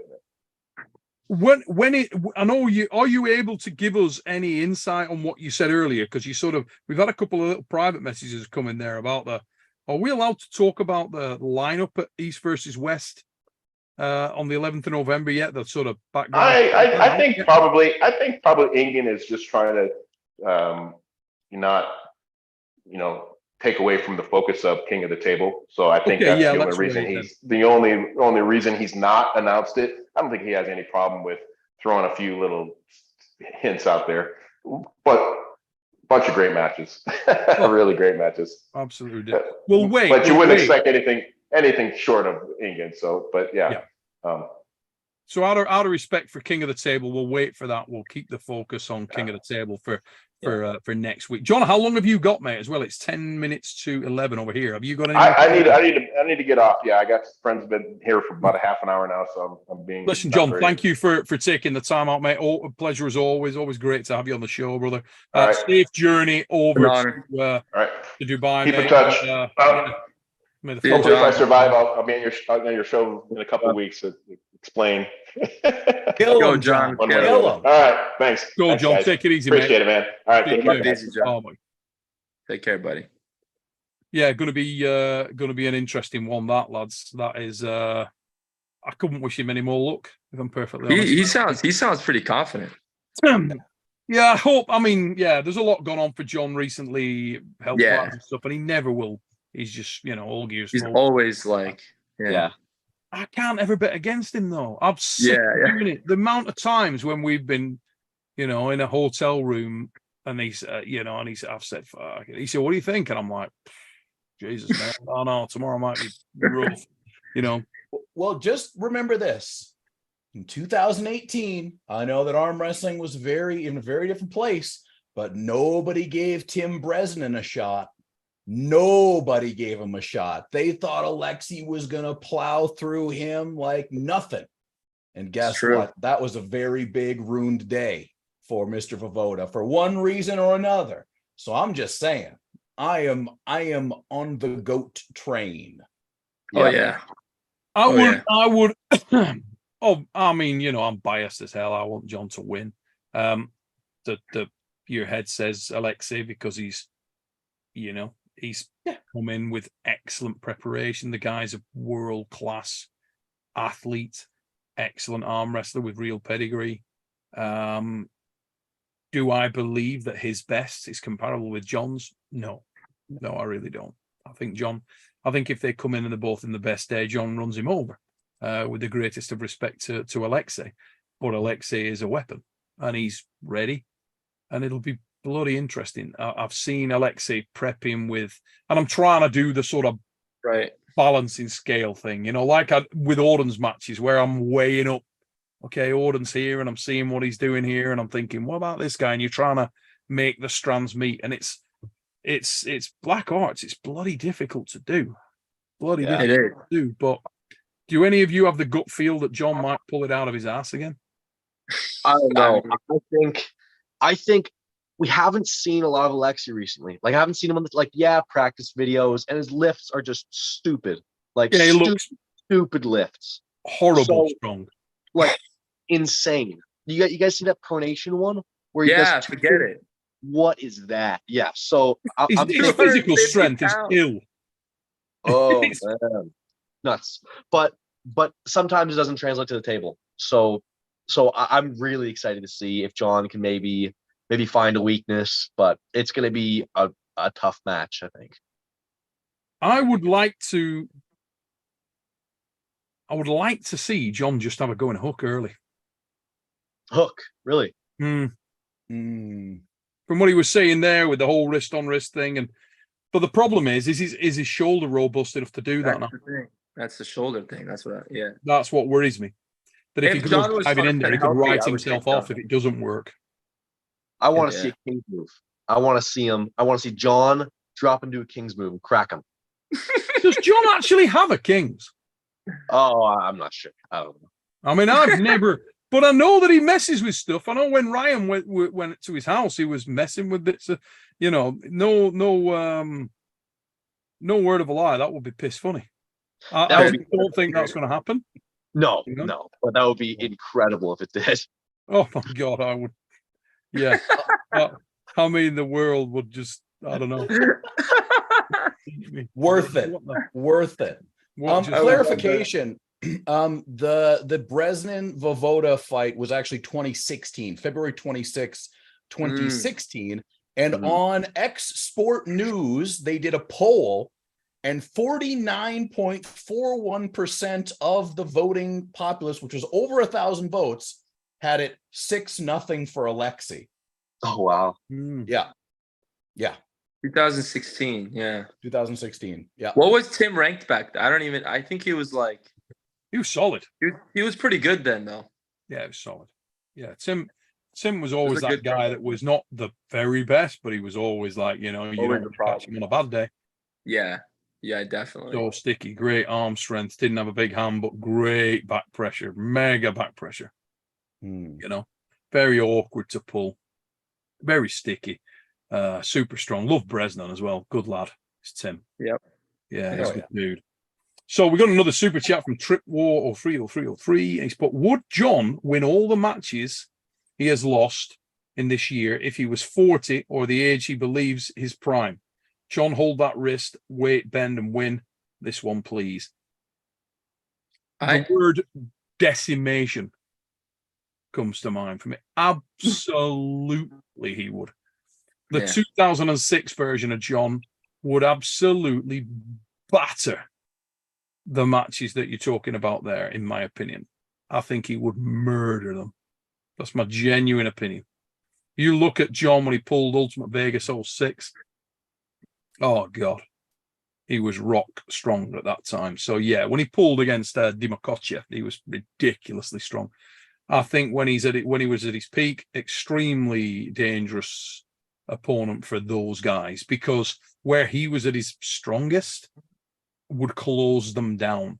Close down Ongobayev for all Ongobayev's incredible arm wrestling ability. It just wouldn't matter. It's a very similar thing to what I was saying when we were talking about the Devon match with Hermes, and I said certain guys just shut down your game, and Devon is a natural giant, and Hermes is a guy that came from the 85, 90 kilo class, and you can't beat a natural giant that's an absolute killer technical puller that knows how to use the frame, and they can take away so many of Hermes' acid weapons. And I know I got called a nut hugger at the time, but it's funny sometimes that's the kind of thing you're looking at when you're matchmaking. You're looking at how does Arm Wrestler A. I asked a bait question for John tonight, because I got into a discussion the other day, which was very much a bait question because I've had the discussion with John before and I knew what he'd answer. So it was interesting. And we're talking about what does he think that Alexei 04 will be able to deal with Todd now? The answer that he gave there is yes, and for that reason, because somebody said the other day, but if you look at it, I think Todd would beat Alexei. i.e. the Todd now would beat Alexei in 04. I don't think so, because of those styles. That where there is a gap, where there is a weakness for Todd, Alexei is ridiculously strong. That's exactly, he can access that top roll and he get to his power. And from that position, it's very difficult. So never underestimate the whole arm wrestler A, B, and C scenario. Arm wrestling maths is a weird thing. Very weird thing, but it is something you've got to pay real attention to. And I think there are lanes for John if his shoulder is robust. That's what I would say. He's clearly a much better arm wrestler than anyone on the card. If he can connect things, he's ridiculous, So, yeah, interesting match. God be with you, John. I hope you have an epic. Just a quick one, guys. If you are in, we've got 400 people in the chat, only 188 likes. Do us a favor, guys. Please hit that like button, hit that sub button, because we are about to talk about Dark Card 3. Let's go. Yes. Guys, Oh, yeah. what did you think? Let me start off, since I was the guy that was not there and I just got to watch it from a fan perspective. I mean, I've been known to get engorged in my loins, and it was a full engorging. Full engorge. We were full to the max. I couldn't get enough. I thought it was both of you guys, Mika and Auden, high intensity, a little bit of bullshit, a little bit of razzle dazzle. Oh, I was very, very happy with all the matches. And, everybody wants to see Devon versus Georgie, but goddamn, you guys were stealing scenes left and right. I'm telling you that, because you guys, Mika, in your match, that is what I like to call the old piss and blood match. It's just, you're in the gutter and you're just dirty and you're doing everything you can, like just pulling the rug out from each other, and you're arguing with the ref, and that's the heat. That's the heat. And Auden, for you to go in there and do what you did and kind of see, I was really happy because I felt you got to see a little bit of everything, right? Yeah. A little bit of the high highs, a little bit of the low. And I thought it was just such a good effort. You didn't lose your way at all, right? Because sometimes guys lose their way. I've lost my way. You're 2 matches in and you're like, oh my God, where am I? And why have I come here? This is a terrible idea. Terrible. Oh, man, you never did. Absolute quality highs and lows in matches like never. I don't think, it's hard to understand until you're there, man. Yeah. And I was so happy that your head was there the whole time. You were thinking the whole time. It made me really happy to see the output from you guys particularly, but I mean, the whole card was stupid. The whole card was ridiculous. Froda and Philip, come on. Crazy, come on. Both arms was like crazy. Yeah, silly. You know what's piss funny, right? Here we go. I gotta say this. I always hate myself, but I can't help it. Right, I'm going in. So I'm listening to my old mate Pradeep, right, earlier today, and Pradeep's doing his thing. But what I love most about Pradeep, right, is Pradeep will put a thought out. He'll crystallize a thought in his own mind, and he'll go, this is something I didn't like. I think this might be the case. And this is like minute 4 of his video. And he puts that out into the ether that he thinks this might be the case at minute 4. And by minute 7, it's 100% the case. It is What was it? It is nailed on. It happened, right? Now, one of the things he said, and this is fun. This is not going where you think. I'm not going to dig it pretty deep. This is just piss funny, right? So he said, so I think that James and Neil had purposely drawn out matches, made them longer. Oh, bullshit. Let me tell you right now. Because if you guys at home think that you got the full version of Mika Sakbalidze and Craig Sanders, you are very much mistaken. Odin, how long did that motherfucker roll? That was, I think, the longest match I've ever seen. I thought that was like an hour long, like legit an hour. There were so many restarts and extra matches and just that was the craziest match I've We ever have cut out 2 rounds, Odin. We took 2 rounds crazy. out of that That was because crazy. they weren't needed. And why they weren't needed is because Mika and Craig got into the old on the silver bullet situation. Okay, I know I won that. I won't accept it. So it was like when we show that. Listen, for anybody in the chat that thinks you're buying a pay-per-view when you put your £6 down, you're not. It's not just for last night. We are going to show you all this stuff. All right, we're going to show you all this stuff. There are a number of amazing matches that you haven't seen. Yep. Fact. They weren't in the car. We didn't show them last night. There's a match between Declan Dillon and Adrian Popescu. Holy shit. Match. That's a good one. That's a good one. Match. It didn't make it. Didn't make it to the card because the match was confirmed on like the Thursday or Friday night at East versus West. I shitteth thee not. We were sat outside at East versus West. Declan Dillon's like, so Nez, I need to get on this card. How do I get on this card? I'll pull Adrian Popescu left. And I'm like, okay. And that is literally that went down. But it wasn't on the card. So if you notice, he was in a white shirt, Declan Dillon, on the night, guys. So Odin and Mika, if you noticed, he wasn't in the shirts. That's And everybody will see when the thing comes out, he's not in a shirt. That's because we hadn't ordered him a fucking shirt because he wasn't on the card. Right. So he had one of the staff shirts. He's in a white shirt. That's why. But how good was that match? Sick. Great Sick. match. Yeah, Stupid really match. good. Didn't even Fun, make the fun. card. Mika Yeah. pulled with Craig left-handed. Yeah. Some friggin' match. Another amazing one. Didn't make the card, but it's coming, members. Oh, it's coming, members. And as James Statham said, there's one match that hasn't finished yet. It's still there. It's still going. Yeah, well, so at the end of the thing, the ref says, oh, that's it. And the arm wrestlers are like, yeah, that's it. That's it. It's over. Okay, it's over. Because if you're in a match, you'd think you'd be keeping the score as well. You think you'd know the score, right? Yeah. Nope. When James goes through and looks back at it, he's like, well, they did not pull the 6 rounds. They've pulled 5 rounds. There's a round in. And the really interesting thing is, the dude who won the last round in the screaming death that was the last round, that he thought brought him to 4-2, it was actually 3-2. What? For real.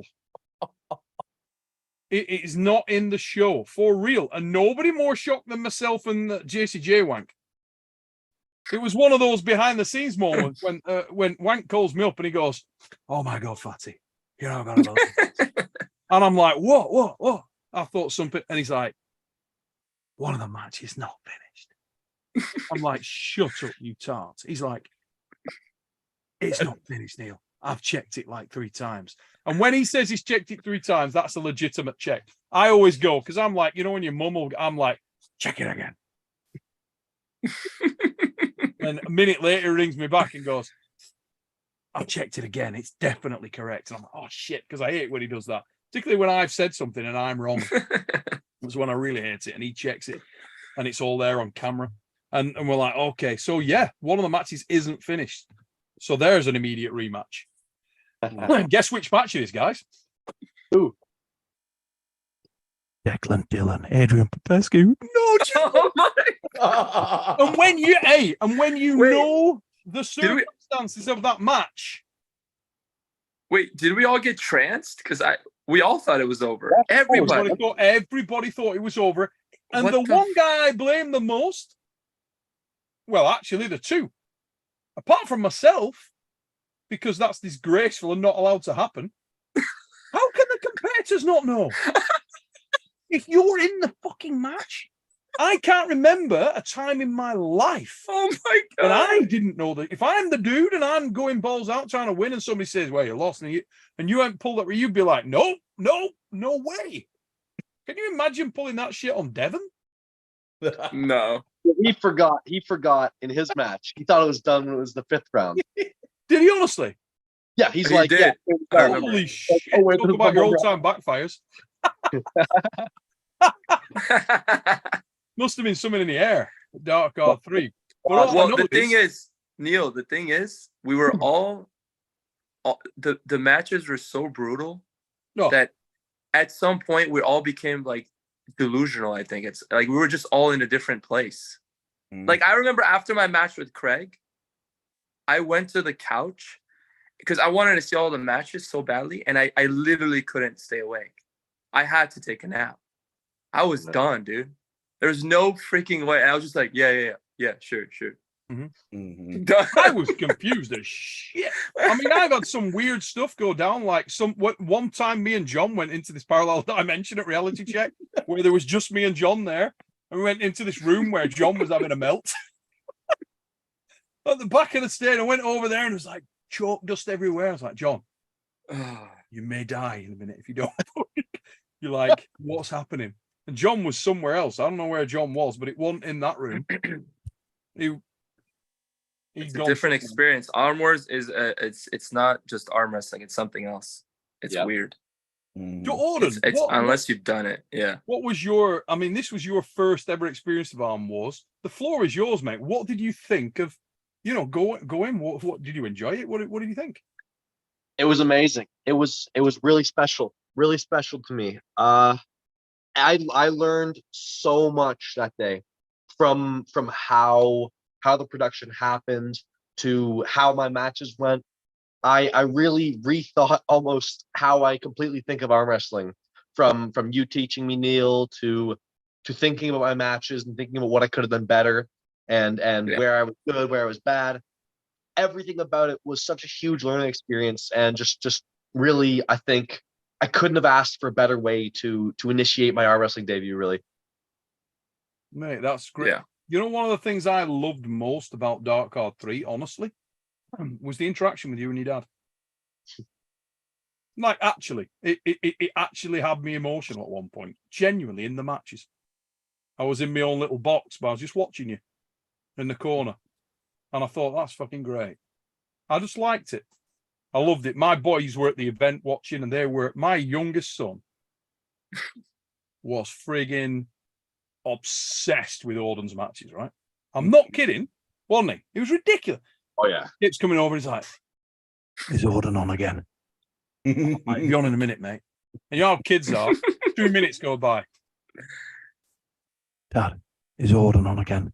I'm like, "Yeah, he's coming on, mate. It'd be a while yet. There's a couple more matches." And he was sat right there at the front, and he would not. When Odin comes on, he lost his shit. He was like, every round, if you listen, you'll hear him screaming his head off at the front. It was absolutely on it. So yeah, little convert. When we came back, he doesn't arm wrestle, but he came back and suddenly he was going to be an arm wrestler. Oh yeah. And that for me, I love that. I think that's magic. When when some kid is genuinely moved by the thing, when they get invested, when anybody new gets invested in it, I think that's amazing. We were when we were at East versus West. You remember that Canadian couple, Odin, that we met? Yeah, those guys are cool. That was Oh yeah. Remember we were out Yeah. on them that night and they'd flown over to East versus West. I really apologize for forgetting those guys' names, and that's really embarrassing for me. I was up till 4 a.m. copyright striking motherfuckers. Oh, mate, some of them are getting what's coming. We've gone through. Dude, I'm copyright, so haven't we? yeah, Legal dude. stuff going on. Oh, I'm they're livid. getting- one particular guy. Oh, it's going down. But anyway, that's a different topic. But that was just that was cool. Speaking to those guys, you know, it was really good. One, I have massive regrets from the Dark Card. I didn't get a chance to really spend a lot of time on the table with Oren. So we're gonna have to do that again. There's an event coming up called Iron House 4. And I think I'm gonna fire an invite over to Oren and we'll see what he's doing. Because I think that could be really interesting. Because now I know where his level is, so it gets more interesting. I'm just gonna knock over these super chats real quick, guys. We got some raining in. So John Augustine, thank you very much for your super chat, mate. He's put Devon versus Vitali, left-handed, who wins? Oh my god, a can of worms. Odin Larratt, who wins?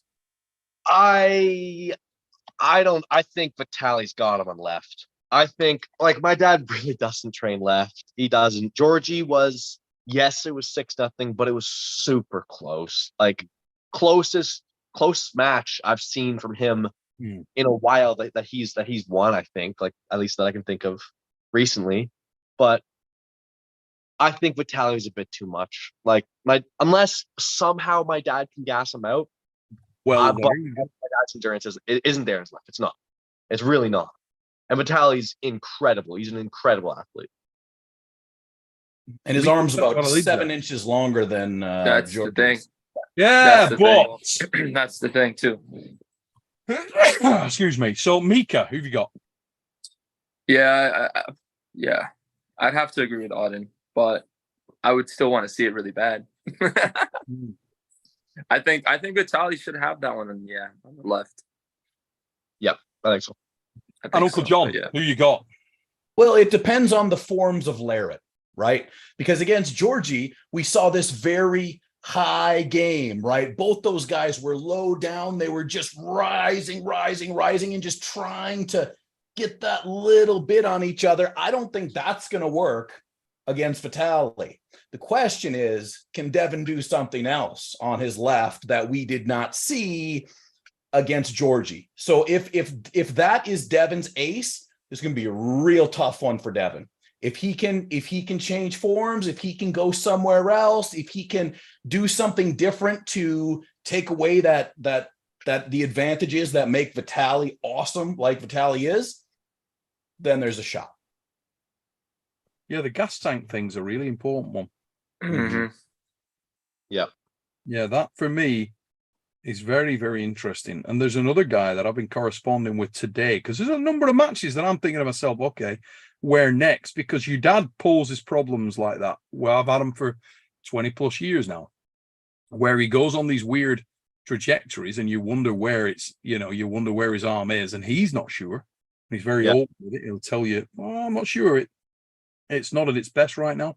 And then he'll roll up and then he'll say, oh, it's ridiculous, actually. And he rolls up and he's really impressive. And we don't really know where George is at. Yeah. You with me? So I'm thinking Alex Kadetcha, who was so impressive at the reality check. So I'm messaging with Alex Kadetcha today, and I say, let's make this thing happen. And he's like, yeah, let's go. Woo-hoo-hoo. And I absolutely love that. That's a banger. Isn't it? Yeah. Alex has been a lot of people have been asking about Alex because Alex has not been on the scene for, obviously some personal stuff and, the government. I think it's government stuff. I think the war stuff, but I think he's been training. I think he's very strong and very big. Yeah. Those guys I'd like to see Devon pull, Lefty. One of them I'd spoken to about preemptively for the last event. Love that kid. And that was Tobias Sporong. Oh, yeah. It didn't happen on this occasion, but you never know. These conversations can happen, whatever. But I had my first choice was Georgie. Sporong was also a guy that I was interested in. Alex is another one. The other one is Hermes. And another one It's Yevgeny Prudnik. Ooh, yeah. Left arm, huh? Mm. That's solid. Yeah. So, you know, there's definite options there.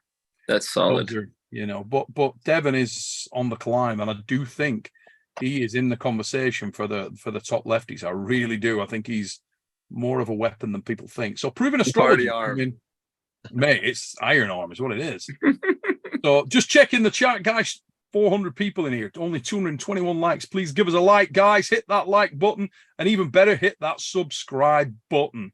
And if you haven't seen the dark card, get over, watch those matches. Get over. It's £6, guys, and believe me, so much more coming that you have no idea. And when it drops, people are going to be like, "What the? We didn't know that was coming." You've not just, if you've put your £6 down. Number one, thank you everybody for doing that. There's more to come. There is more to come. We like to have a little surprises in the bag to say thank you to our members, and that is coming. September, October are going to be tight as a gnat. Proven astrology. Somebody like that gag in the background. How did Georgie react after the match? And also, Auden can beat all the untrained freaks that are your weight at this point in your career. So that's bloody interesting. You've got in a lot of love there. Who wants to answer the how did Georgie react? Shall we? Do you want to take that, Mika? Because you were right there. The biggest thing for Georgie was how shocked and surprised he was at Devon hanging on outside the straps when he did the kind of the exposing hand technique on him. He was so shocked at that. He kept asking Devon after the match, like, "I've been arm wrestling for so long. Nobody has ever done this to me." And I love Georgie, bro. He is such a good dude. He's a good character. He has a good heart, and he's a humble champion. He's very, very humble. So like, he just went over to Devon and just had this conversation with him. Like, "How did you do that? Nobody has ever done that before." And I think if you watch that match in the first round, when it happens to him, you can kind of see like his face change. Because he thought of probably all the scenarios possible, and that one was not one of them. So when it happened to him in the first round, he kind of like, it kind of took him by surprise so much that his game plan kind of went like, you know what I mean? You shake a little bit when a surprise hits you from nowhere. So I think that was the biggest surprise. But yeah, of course he's, you know, very impressed with Devon and Georgi. We talked to him before, you know, about his training. He had been preparing pretty heavily. This was this was not a Georgi off the couch. He was prepared. He was training for 3 months, 3 times a day, apparently, with this Bulgarian, you know, army. And he came in good shape. So the fact that Devon pulled that off was ridiculous. And we were all just like shocked. But yeah, Georgi was he was pretty surprised. The level of sorry, John, go, buddy. I just wanted to add in, for those of you really wondering what Devon actually did, that's actually called phase 1 of the javelin. Just that's what that was. Yeah, he'd been going on the UJ javelin tuition course, and he's mastered. That is phase level 1. Yeah, level 1, dude. Georgie was freaked out by it. He said nobody's ever caught my hand. Yeah, I've never had anybody catch my hand. He couldn't believe it, could he? No. And his enthusiasm to get over and to find out how Dev did that was really good to see. It was fun. Really was. And you know, bearing in mind that he was weighing up going into a 10 lemon challenge like literally that night. So quite dude, I don't know. Hey, that's coming. Listen. Okay. I'm not gonna talk about it too much, but Auden, are you recovered yet? Auden, let me tell you something, guys. So I'm not going to spare all the details, but I'm just going to say this. I didn't do nearly as much as these psychos did. Auden's confirmed sociopath. Confirmed. And Georgi is obviously out of his mind. So I did barely what they did. And for the first day, I was kind of okay. I was like, okay, it's a little, this third, fourth day, fifth day, my teeth were on fire. I was hurting. I couldn't drink water because of all the acid. Really? So, yeah. Did you have that Auden as well? So what I had was a bit different, but Well, what happened to me was my one tooth. It legit got nerve damage. Like I would touch it like anywhere, and it would like zing all the way up like to my jaw, and it was terrible. Yeah. That stuck around for about a week and a half, and I'm good now, totally good now. Okay, But- good. Yeah. But Good. inside of my like gums and stuff melted a bit. Like I got like a bunch of gum, just like and like my tooth was like I would touch it, it was like electric. Terrible. You know who the other crazy one is too? Is Philippe Hurts. Phillips, not right. He just kept Not going. happening. He didn't mind it. He was like, Uh, "This isn't bad." yeah, he was like, "Oh, this is good." No, I'm sure. I So- gotta message him. I'm sure he had something. Jay Wank is in the chat. James, well, you've got the link, you penis. Why are you putting stuff in the chat? Why you could come on? Maybe he's That'll not be another decent. option. Maybe he's not decent. No, you never know with Jay Wank. So James has put, I'll put the lemon video out tomorrow for members, mate. Amazing. Unbelievable. Svetkov is a very interesting guy. I mean, some of his stories are amazing. Oh my god! Yeah.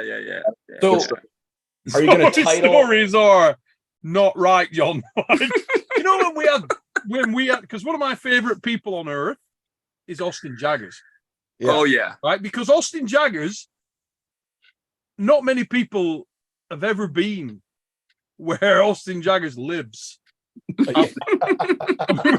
When you're in a house with Austin Jaggers, Oh you dude, change as a human. it's facts. I fucking love Austin Jaggers.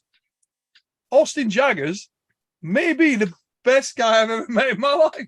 He's fucking unbelievable, isn't he? Everybody in the, even like Mindagas Terasatis is like, the Austin Jaggers guy is pretty interesting. Like, is he? Austin will just go off on one. Nobody's really sure what he said. No. No, But you riveted, aren't you? something about dwarves, crocodiles, and rocket penises. No idea. Oh, mate.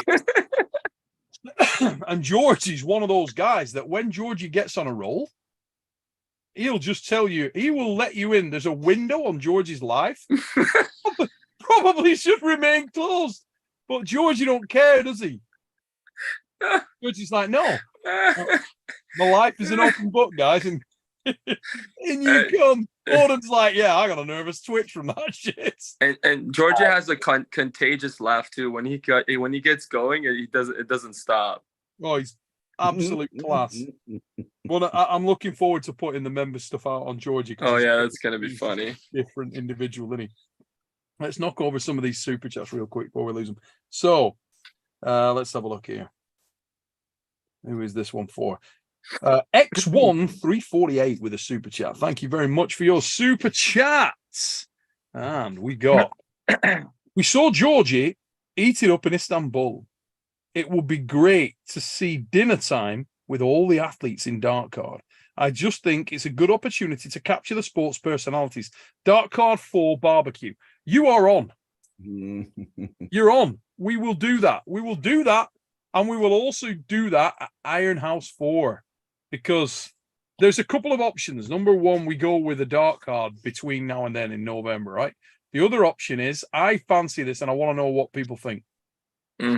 So my birthday, right, is over like the Christmas period. So we could, and I can't do it then because my wife will divorce me and kick me in the dick. But after that, right, not that long after that, we could put together like a special Iron House 4 where we get people over like in early Jan and get on it in early Jan and try and make it something unique. You know, whenever you come over to Armwars, we try and wreck people. Kind of think like we should do an event called Last Man Standing. Oh god! Right? Because this started from the whole 10 lemons thing, you know, and we could go and see who is the last king man standing. So you all pull your matches, and then we just go stupid. Oh my god! Oh my god! That's I think the greatest idea I've ever heard, Neil. You have to stitch me up. What do you think? Seriously, who'd be in? I mean, of course. One thing that people in the chat don't know, Odin LARRATT is kind of nuts. Odin LARRATT is that guy that you think he'll do pretty much anything. And when he goes in, he goes in. Confirmed. Head case. Confirmed. So yeah, he's got a big future, and he's already saying, "Yeah, I'm in. Let's go." So that could be very interesting. Watch this space. We will definitely have a look at that. Auden, didn't you almost beat Georgie? Anyway, I don't want to give anything else away, but yeah, he's crazy. It's coming. It is coming. So X1348 coming with another super chat. But I admit I had some tears in the Auden matches. It was frigging great. However, I want to know what you guys ate in the Dark Card House. I get a feel there's a culinary feel coming for these things. We need some insider videos, and she's proud of you, Auden. Thank you, man. I appreciate it. Trip War 030303, thank you for your super chat. I hope one day, let's have a look. The HW belt match, Auden versus Bacho. I'm assuming that is C. No Trip way. War might have been on the Vino, like myself, but yeah, he wants to see Auden pull Bacho at some point, I believe. Dude, the internet is really strong, huh? The internet is a strong mind. So I do not want to pull Bacho anytime soon, even in the remote. That guy. Yeah. He wants to pull Bacho less than I want to pull Paul Maiden. You might as well I pull will LeBron, never dude. pull Paul Maiden. Fuck you, Paul Maiden. Never. Listen, even if I could smack the shit out of Paul Maiden, which I may or may not be able to do, I still wouldn't pull Maiden. Why? Because he's a knobhead. And that's that. So let's go on to the next one.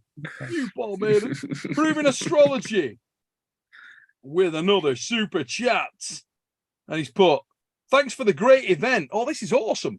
My mum became a member to watch it earlier today. I'm genuinely moved by that. That's pretty cool, isn't it? When your mum's cool. Absolute quality. Have a look. I start watching my mouth. We may be caught up. Gotta start censoring me, Neil. Mate, you some of your stuff when I watched it back in the video was incredible. The pitch change. Not good. It's not good. was ace. When Craig was like, and Dan's like, Mika, Craig, shut up. And then you suddenly hear Craig go, tell him to shut up. No, the best part is Craig is so like unassuming and soft voiced, and he's just like laughing his way into the match. It's just like, he's so crafty, man. You can't let him get away with that. You can't let him get away with that. We had a He makes me look like a fucking asshole. Dude, we had VIP guests, right? And one of the female VIP guests comes over to me after the show, and she's like, I said, oh, what do you think? And she said, she's really into it. She's like, oh, it's freaking amazing. I never thought that I would really like arm wrestling. And I said, what's your favorite thing? And she said, well, I don't know. There's so many great moments. But probably the most memorable thing was Craig and Mika. And she said, Mika's unbelievably and her exact words were otherworldly intense. She said, some of the time I thought he was kidding. And then he came into his corner and I realized he wasn't kidding. When you shouted, you'll have to fucking kill me to beat me. And she was sat, you probably weren't aware of this. She was sat 5 feet away from you, right? I didn't know. And some of the stuff we cut out, you went into the corner and started going on it because Phil was in your corner, wasn't he? You and Phil were. Yeah, I think so, yeah. Mate, you got on it. And she felt you were otherworldly intense. Wow. So, yeah. I don't know whether you've converted a fan there or mildly terrified her. But I don't know. It was different. You were definitely fighting your way out of a corner in that one, Mika. Oof. Rough.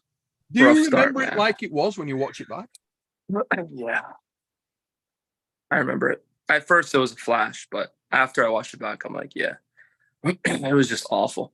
It was awful start. It was probably worse than when I had the match with Joshua Davis, I thought that was the worst most difficult thing. And this was even worse. I was tired. Like two, it was only 2-0 or 2-1. There was like already like 5-6 starts. My legs was already giving out. Craig was so crafty and he's so tricky. But dude, this is the thing. I want to say this because I love watching the match back with the live chat and I love reading all the shit, the shit talking. And a lot of people are saying, oh, tell Mika to stop whining and shit. I was like, you guys have no freaking idea what's happening right now. Because Craig is so quiet and so like, oh yeah, da, da, da, da, da. And I'm just like, do you see this shit? Do you see this shit? Get him to stop doing this shit. So when you're watching Craig from the is far, you're very like, experienced. he's so good. And look at, he has like what, 20 years plus? Or more, yeah, at least 30. Compared to him, I'm a novice. I mean, seriously. So it was like, but I learned so much from that. But anyway, yeah, it was amazing. Absolutely ridiculous match. And how does he have that much stamina? What is he made out of? He's 48. Yeah, and he's a very, very unusual guy. I mean, we went like 25 rounds. Come up. Oh, people don't know. That's what I was saying. When Pradeep made that comment earlier, I was laughing myself sick. I was like, mate, you have no idea. We making the matches longer? No, we weren't. Oh my God. Shortening bits. You've no idea where it went down. Look it in the battleground. You want to flash, dude. Like I thought Craig was gonna be difficult, but I was hoping that my topper would have been enough to like just put him away. Because I have another match like Auden too. Auden had he had to win his match and then he had to go to another match. Oh, so yeah. the last thing you want is a grinder, dude. Like the last thing you want to get through and get it done healthy on top and win the whole thing. Like, what am I? I'm not John Brzezinski. I'm not this type of guy that's been 20 years into the sport with all this experience and expertise. For me to go in there and be like, oh yeah, I'm gonna just turn this into a grinder or something, dude. No way. Well, we still got Auden's lefties to come. Auden's left-hand matches weren't on the goddamn show. Yeah. So all our members are going to get that. You're going to get to see those. We're going to make the films out of this stuff as well. So a lot of stuff coming your way, guys. A lot of stuff. White Wolf's coming with a super chat. Love the White Wolf. He's come in and we'll nail that one. He's put, you can't blame pullers. If beer is involved, it's completely understandable. Now, you can tell a guy that's been knocking around the arm gods thing here because there was no beer involved. No, Everybody zero. was like bone cold sober at this point in time, right? So he's put, you just lose track of stuff. I forget what I was commenting on. Now, that is definitely an Arm Gods influence comment there because at Arm Gods, probably some of the guys in the crowd who are sober they get thrown out. Right, keeps going on. And I feel like Gatno might be another example of that. It might be a situation where you may be evacuated from the building, like whizzed out. I don't know what it's like over there, but you must actually blow above the legal limit just to get in the door. to get in, if you're not at that level, literally not coming in. You're not ready. You're not ready. You can jog on. So let's have a look. I think we've got one more. Is that your sister's voice in the background, Auden? Because if it is, God, she sounds. That's my wife's. That's my wife. Sorry. That is your missus. No. Yeah. So let's have a look here. Engin Terzi or Larry Wheels, DK4 would also like to see YouTubers DK4. What the f is DK4? Dark card, maybe. Dark card 4. I hate where that when I've been up all night. Thank God somebody clarified. It's good your job you're switched on. See what I mean there, John? See what you did. It's good job you were switched on, mate, because I had no idea. I'm so smart.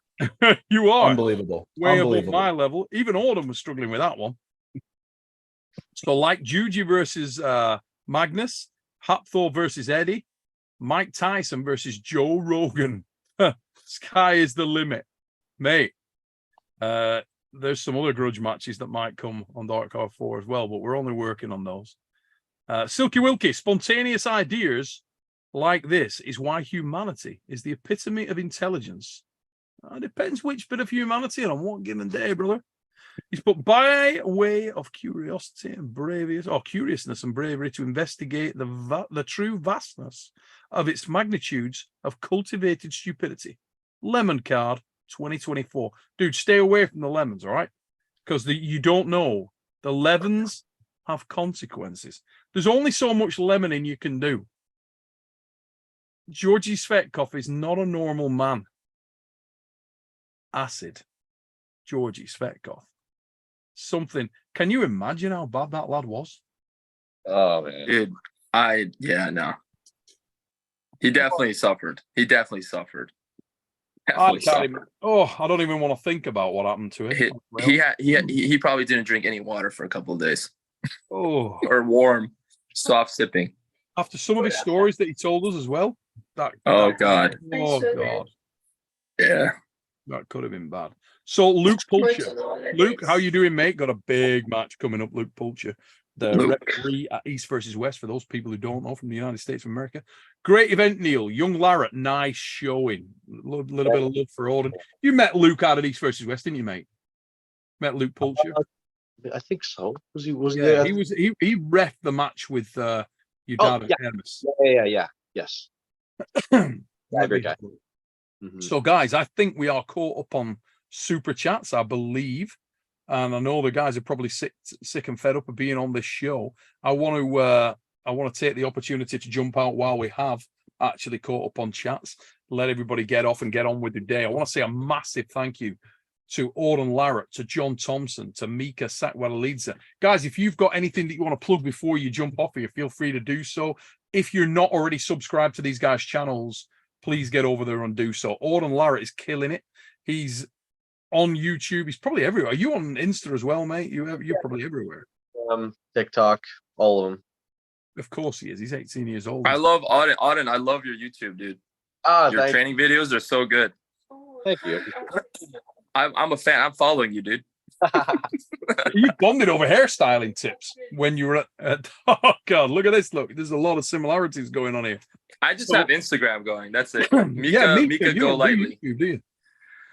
Not much. It's Mika Go Lightly, since I go lightly in every match you've ever seen me in. So that's what it is. Mika But on Go Instagram, Lightly it's on Mika Instagram. Go Lightly. Yeah. So get over there and give Mika Sakwadalidze some love. Lots more coming from that guy.